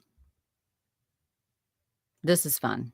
This is not fun. Like, I don't mean it like this is fun. Like, this is just, just for some reason, my kids now, she is a teenager or whatever, but the new word to use is like gas. And I was like, gas? Like, why would you want, like, this is so gas. It's like, oh my gosh. Gas? Really? Like, is there no other word? Like, let's go back to on point or on fleek or cringe or all the other ones that I never knew what they meant, but I said them anyways, just so my kids would stop saying them. But gas, like, I don't think I can get down with saying gas. Like, what does that even mean? Is it a good thing? Is it a bad thing? I don't know. Anyways, let's just read this. This letter is in reference to cause number 347. This is the domestic battery and theft. State of Indiana versus Anthony Greeno. At this time, I'm going to have to make this bigger too. At this time, Mr. Greeno is being held in the Cass County Jail in Fargo, North Dakota, contesting extradition to the county of Tippecanoe, state of Indiana. This is a formal request to the Tippecanoe County Prosecutor's Office to remove the hold that has been placed on Mr. Greeno. The reason this request is being submitted are as follows. A warrant was issued September 3rd, 2010 for Mr. Greeno on July 5th of 2011. Mr. Greeno spoke with Officer Hightower at the Dorchester County Sheriff's Department in Summerville, South Carolina, in regards to the warrant. An individual he spoke with told him to advise Mr. Greeno, anybody else catch that? That as long as he did not enter the state of Indiana or the 4 surrounding states, that the county of Tippecanoe would not extradite. Mr. Greeno agreed to those terms. During the last 3 years, Mr. Greeno has not committed any felonious acts of crime. What? You're in jail right now, buddy. He has even been employed as a bail bonds fugitive recovery agent in various states and is featured in a late-night reality show regarding his work as a bounty hunter. In 2007, Mr. Greeno also worked for Officer B.T. Brown of the Lafayette Police Department in assisting with purchasing crack cocaine and providing information that led to arrests and convictions of drug dealers. No idea if that's true. I would like to know. This request is respectfully submitted for those reasons stated. Other facts to consider are Mr. Greeno has no current residence or work in the state of Indiana. There is a no contact order between him and the victim in cause number 347. Bringing him back would create anxiety for the victim. That pissed me off so bad. If Mr. Greeno were to be extradited and then released in Indiana, he would have no residence. Extraditing him would cost the state of Indiana thousands of dollars. That money would not be able to be reimbursed by the defendant because he will not be employed. If he is extradited, not only would extradition remove Mr. Greeno from his daily life, but would cause ruin to the lives of his dependents, his children, fiance, and a vulnerable adult. Not scary. Whom he supports and provides for would lose their housing, causing them to be homeless. Remember this, okay? Remember this. Mr. Greeno has changed his life for the better, and removing him would devastate his rehabilitation and recovery of his past troubles. The state has not extradited him for 3 years. So the question is, why attempt now? Mr. Greeno intends to contest extradition unless there can be some sort of an agreement made between the parties. If the state of Indiana dismisses the pending escape charge, the defendant will agree to waive extradition to Indiana.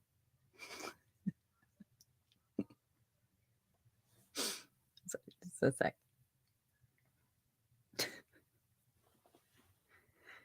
Okay. I'm sorry. It's just funny. It's funny. The following terms would also be agreed upon by the defendant. Serve the remaining of the previously ordered sentence in the Indiana Department of Corrections. Defendant has already served 1 year, 2 years with credit, and only has 1 year, 2 years with credit left to serve. The 2 suspended years are supposed to be served on probation, on 1 year unsupervised and 1 year supervised. Defendant agrees that should be reinstated. I bet he does. I bet he does. A proposed counteroffer or response may be mailed to 450 34th Street, Southwest Fargo, North Dakota, 58103. Please consider the changes Mr. Greeno has made to better his life and to become a better, productive citizen of society. Mr. Greeno would agree never to return to Indiana or any of the surrounding states. Sincerely, Anthony Greeno. This day of December 2013.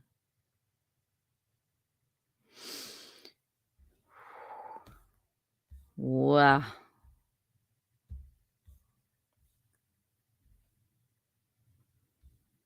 And it's not, it's like, how a tragic, like, comedy is funny, okay? Like, um, it's like it's just a tragic comedy. Like, you can't help but, like, laugh at the outlandishness of the words he chooses to use and the way that he conflates, like, it's just it's bombastic. How about that word? I think it's from a song. I don't even know if it's a real word. I'm pretty sure it is. But it's just like ridiculous. Ridiculous is what it is. And so therefore you cannot help but laugh. You know what I mean? And if he doesn't, a warrant will be issued. Okay, so where did I leave off?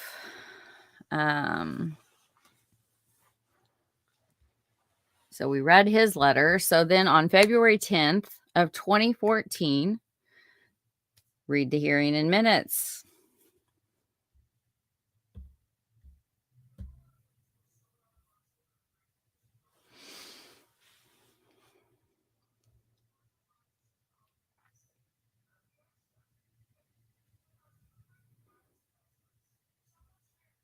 This is for 347. So we're still on the domestic battery. The escape will be the next.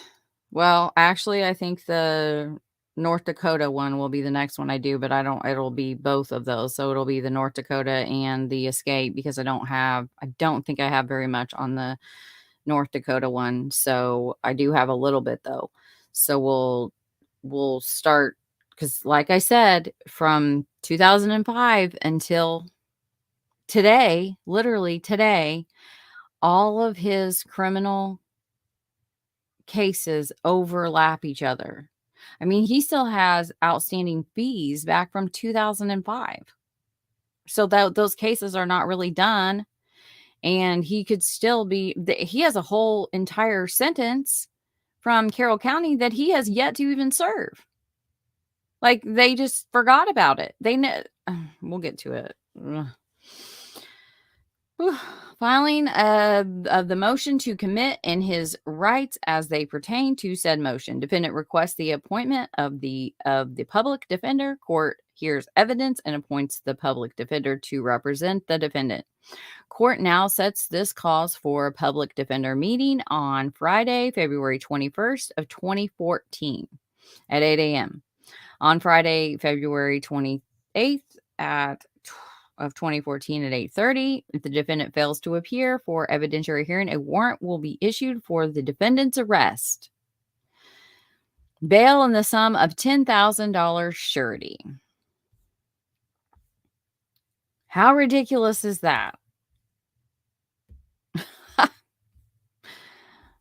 I can't. Like, I can't even talk about it. It makes me so mad. So then we have on February 27th of 2014, we have an entry, and it's a quote. The court receives a letter from the defendant who is awaiting extradition from Fargo, North Dakota. The clerk is directed to forward a copy of the letter to the prosecuting attorney. The court will address the defendant's request as soon as he appears in court. So that is in regards to his letter that I just read, the bombastic one. On April 11th of 2014, the defendant appears with counsel. So he shows up.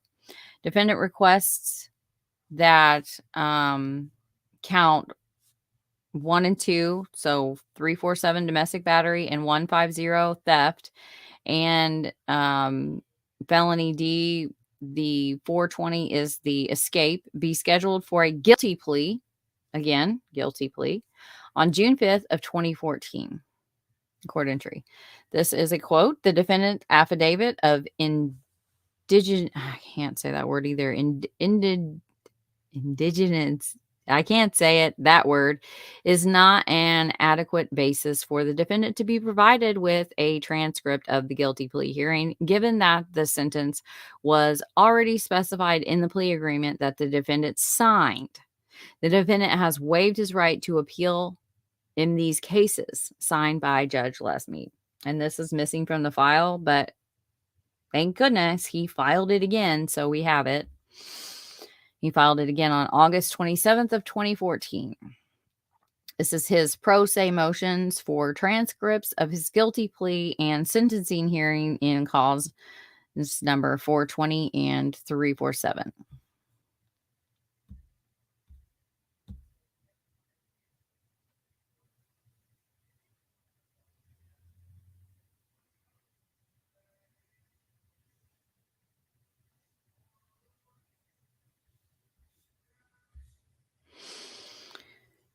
Okay, here we go. And then, oh, I'm at the bottom.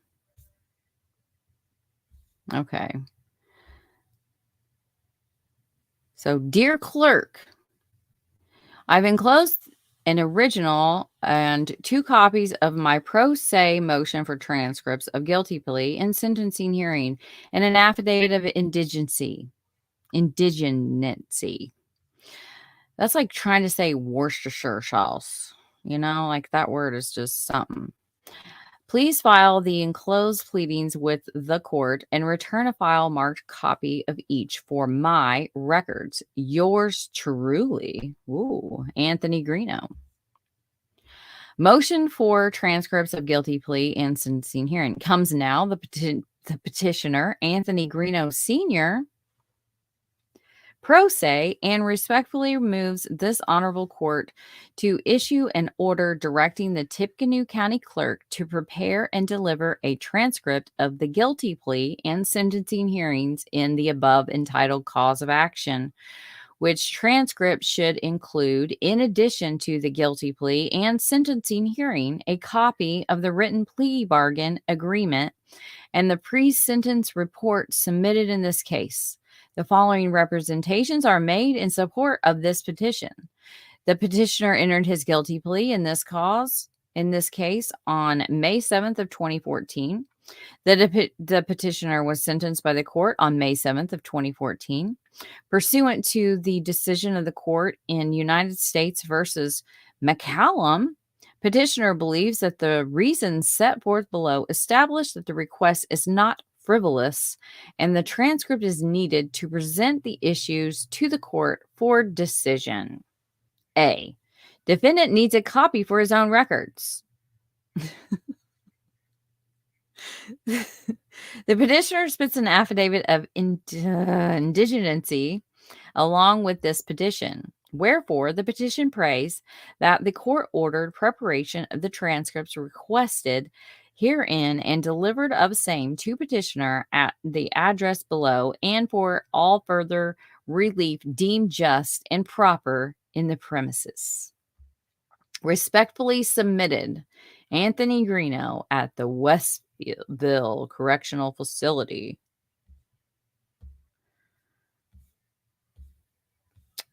I hereby certify that a copy of the foregoing motion for transcript of guilty plea and sentencing hearing was served upon the Tippecanoe County Prosecuting Attorney by depositing a copy of same in the United States mail with the first class postage prepaid on this August 27th, 2014. Respectfully submitted, Anthony Greeno, Westville Correctional Facility.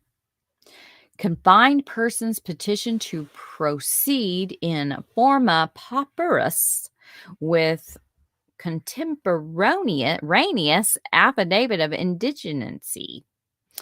I, Anthony Greeno Sr., being first sworn, depose that I am the petitioner appellant in the above entitled request. I submit this affidavit in support of my motion for transcripts of guilty plea and sentencing hearing in cause number 420 and 347.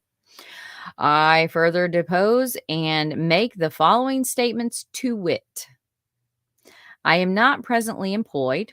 I only earn a monthly wage for the prison labor of $0. I have now received within the last 12 months any income. I have not received any income from a business, profession, or other form of self-employment, nor in the form of rents, payments, interest, dividends, or other source. I do not own any cash, checking, or savings accounts. I do not own any real estate, stocks, bonds, notes, automobiles, or other valuable property, excluding ordinary household furnishings and clothing. How sad. That's sad to be that age and have nothing to like show for your life, you know, not even a bank account, a house, a car. Like, that's just sad. That's sad. It really is. Number 5, no persons are currently dependent upon me for my support. No persons are currently dependent upon me for my support. I understand that a false statement in this affidavit will subject me to penalties for perjury. Acknowledgement. Subscribes to and sworn before me this 27th day of August 2014, a notary public in and for said county, that Rene and Anthony Charles Greeno personally appeared and known to me to be the man whose name subscribed to the combined persons petition to proceed in forma pauperis with contemporaneous affidavit of indigenacy. Wow, that is a mouthful. And so this is signed by the resident of Porter County Commission. I'm assuming Westville Correction Facility somehow. Oh, I am getting winded.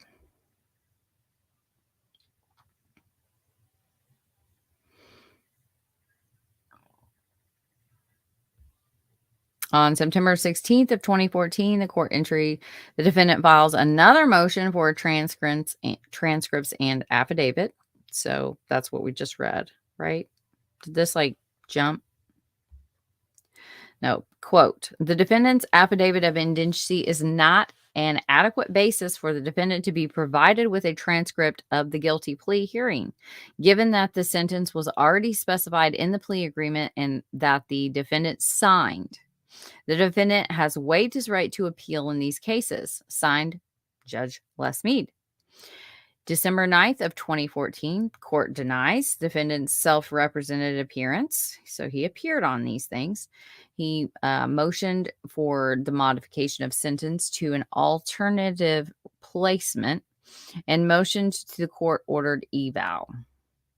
Motions are summarily denied. Signed by Judge Les Mead. How's the chat doing?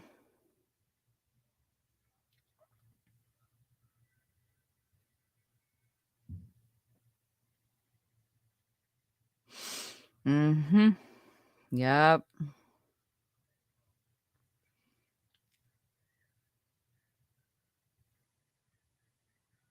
Okay. On December 15th of 2014, we have some more correspondence. It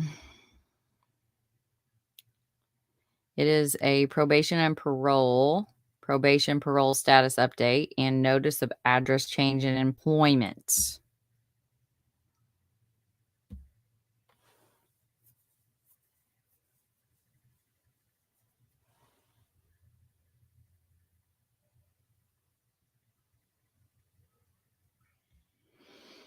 Comes now, Anthony Charles Greeno, pro se, state that on April 20th of 2015, he will be released from custody of the Indiana Department of Corrections, Westville Correctional Facility. His address and employment will be as follows.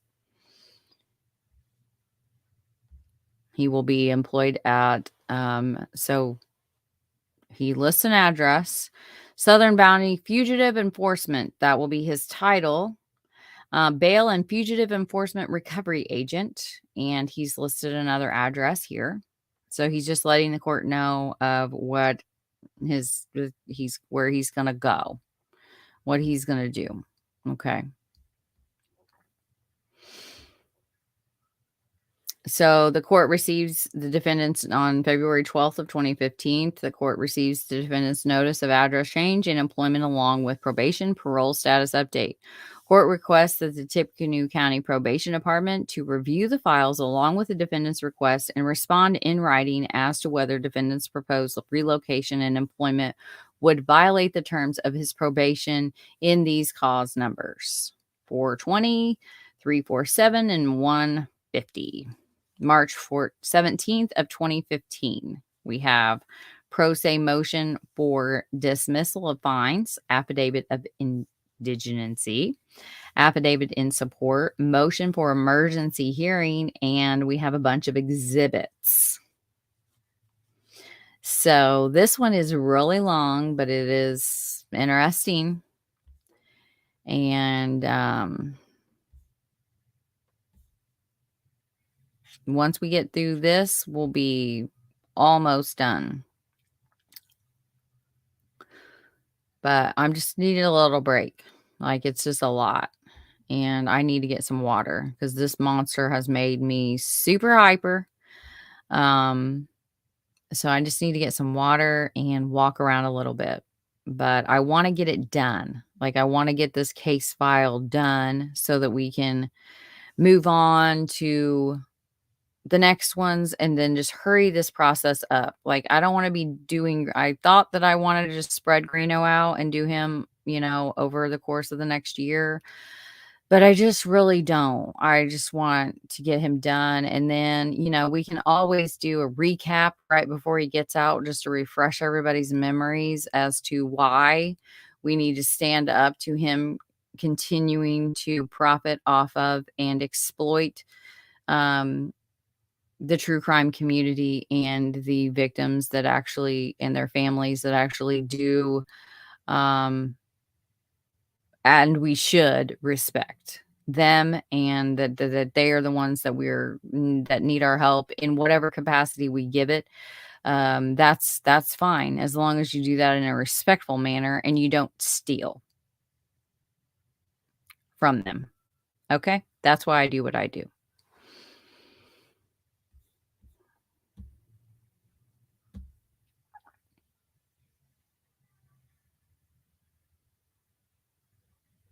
But as you can see, this is it's pretty long, but there's a lot of like tidbits in here that we need to see. So, you know, oh wait, still isn't it?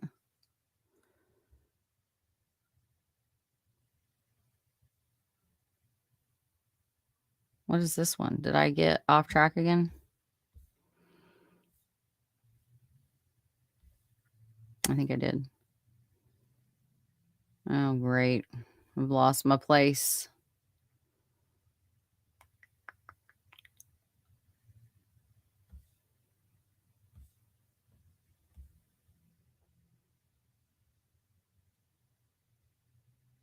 It's this.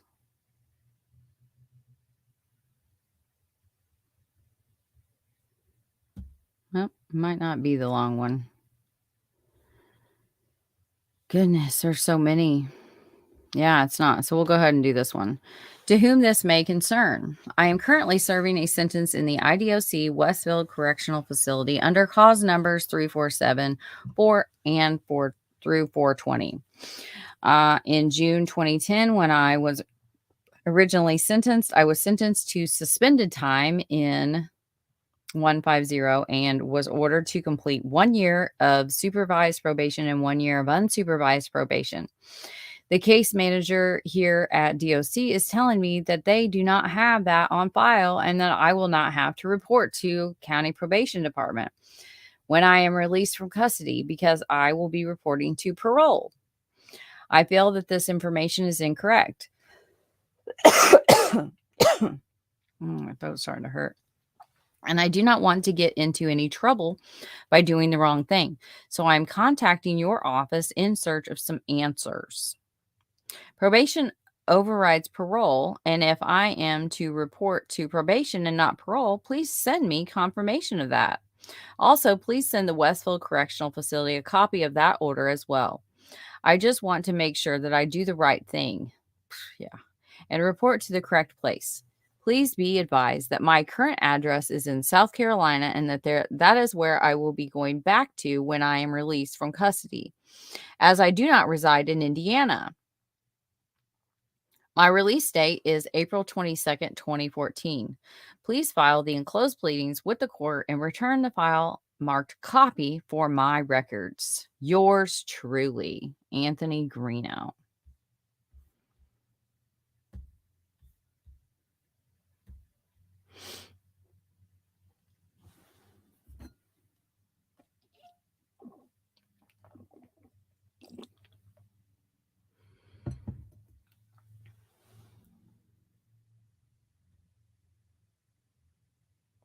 I think I just accidentally put that in there twice.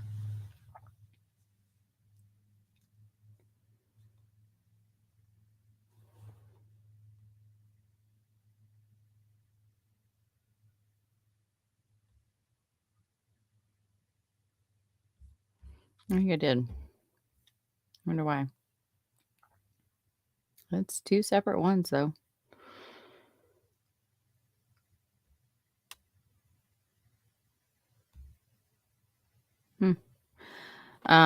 So on February 12th of 2015, it's ordered by the court.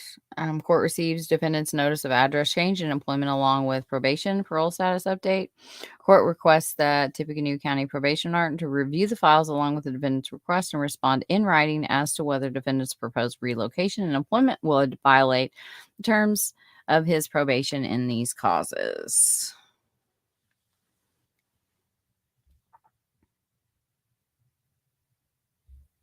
Oh, see, I thought I was off.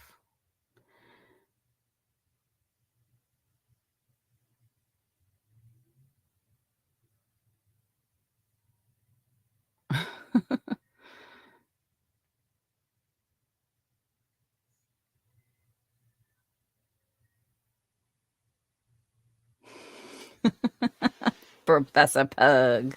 That's right. That will piss him off. Oh, see, this is the really long one. So this is where we're going to take our break because I got to get like a cough drop or something, you guys. Woo. And a water. This is a lot. I'm not going to I've highlighted some like key pieces, but yeah, this is a lot.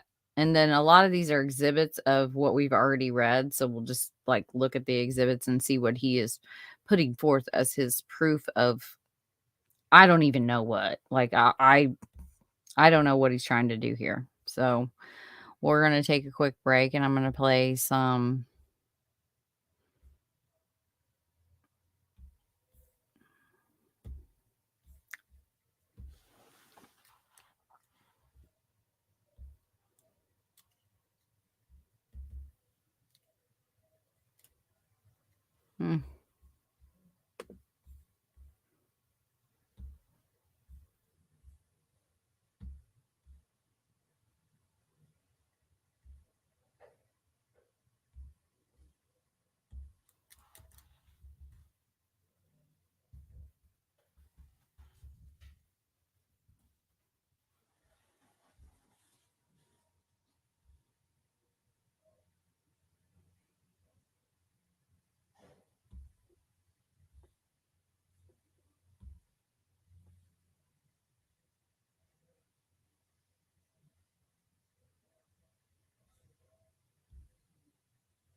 I think we'll watch this since he said we could. I mean, who doesn't love? Oh, it's too short. Never mind.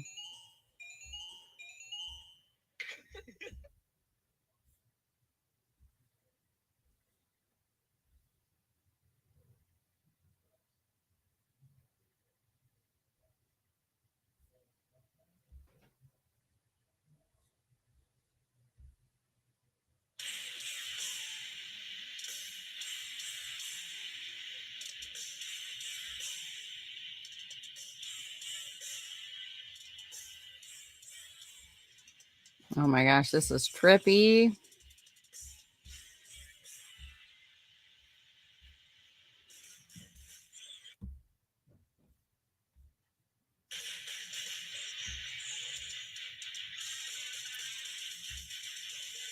Lake, thank you, sweetie.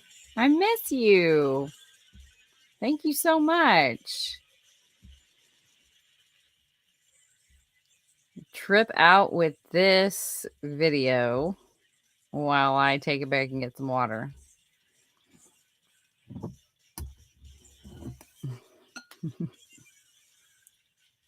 Holy shit, that's so cool. That's like some Shroom stuff right here.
Good it didn't play anything next.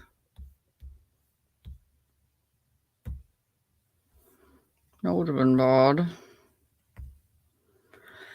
How is the chat? How is everyone? It's already been 2 hours and 15 minutes, you guys. This might have to be divided. Like I might have to do, because there's still a lot left. Like we're about halfway through, to be honest. I see people are already like, it's Saturday night. I don't know how you guys are feeling. Like, is anyone like, what do you guys think? Because it's a lot more. I mean, it's a lot of information to take in. And people that know me know that if I do anything, I do it very anally. And so, yeah, I can't do anything any other way. Like I can't take a shortcut as much as I would love to. So hi, Angel Bear. How are you? Yeah, let's stay away from like political stuff. But yeah, I mean, I see why you couldn't think of him, but there are some that are like criminal, and Greeno's a criminal. So he is true crime, to where like Trump is not really true crime. Was the former president of the United States of America. Been a rough week. Yeah. It's been a better week, but we do have a funeral on Monday that I am, of course, not looking forward to that. And it's going to be really sad, but,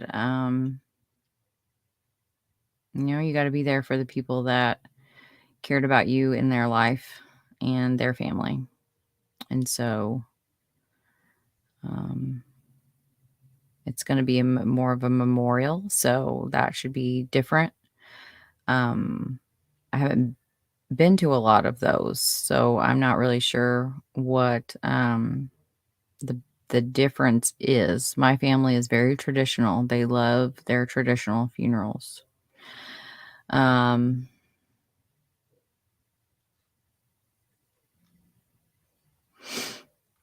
Yeah, I saw that Crimezilla was going to bed, so I thought that I would just go ahead and add you for that. I hope you don't mind.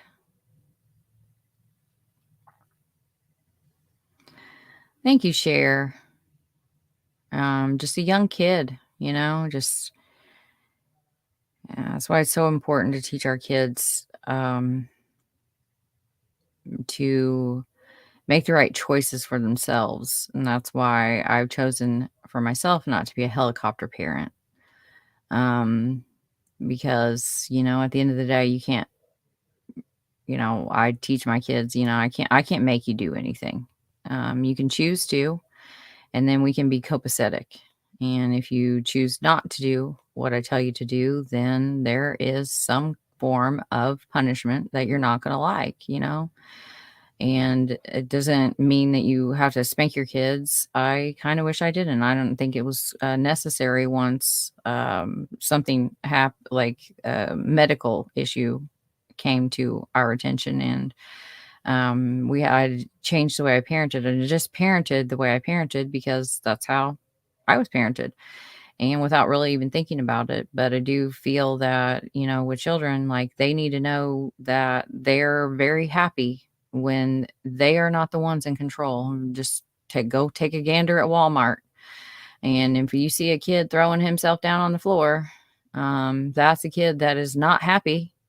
And it's a kid that has been left in control of 2 adults or 1 adult. And therefore they're unhappy because they are too young to be managing adults. But in that, we have to teach our kids to make the right choices. And sometimes, you can just go down one wrong road, and it just doesn't end up well. And it's really hard on me because my daughter has the same syndrome, Ehlers-Danlos syndrome. And so he had that as well. And with that condition, you have to take your health very seriously. You just have to. And you can't excessively drink. You can't excessively do much. Or it can kill you. And that's exactly what happened. And so it's just been hard to come to terms with the fact that he's gone, and that I hope that I've done a good job with my daughter, and that I hope that, because I know that's what he would be telling her. It's like, I wish I had listened. I wish I had taken this more seriously. I wish I had taken better care of myself. I wish I had have gone to the hematologist and gone to the cardiac and all of the doctors. And, you know, and I hope that she can learn through his unfortunate choice that he didn't get a remake. And it's a lesson that we can all kind of take heed in. We come to points in our life when we're going to choose one way or we're going to choose another way. And follow your gut and follow like what you know is the right thing to do, because sometimes you don't get a take back. Sometimes you don't get to learn and then grow, Good night, Libsha. Happy Mother's Day.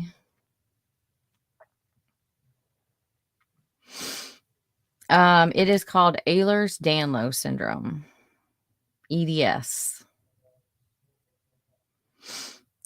Oh, what happened, Cher?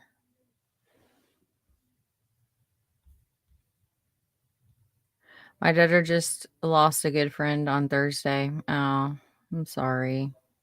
Yeah, it's hard when younger people pass away, It reminds us of our own impending, with life comes death. And for everything there's a season. So it's just a car accident, man. So sudden. My daughter was in that car accident, and whew, just feel like really blessed that it wasn't as bad as it could be, and you never know.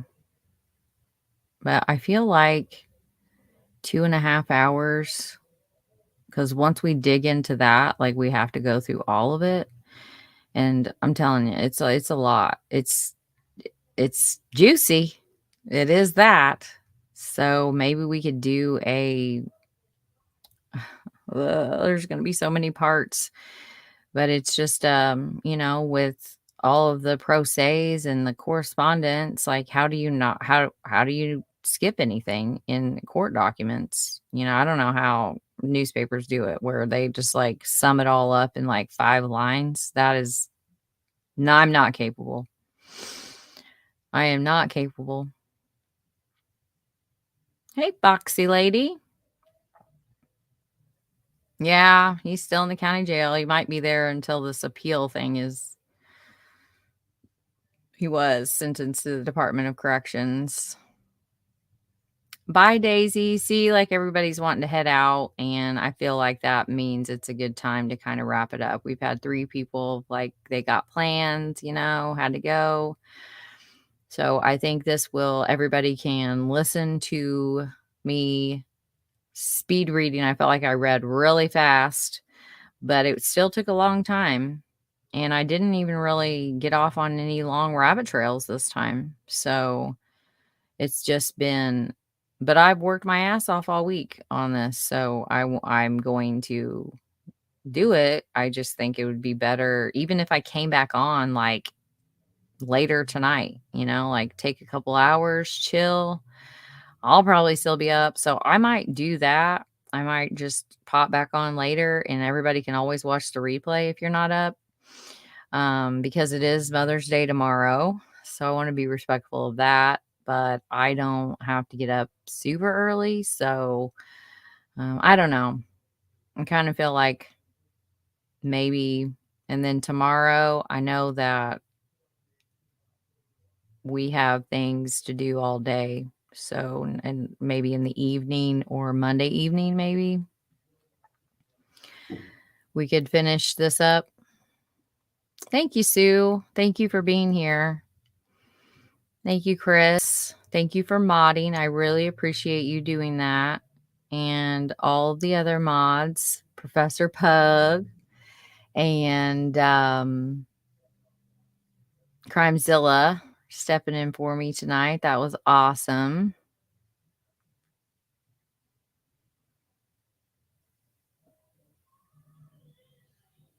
Thank you, Foxy Lady. I will.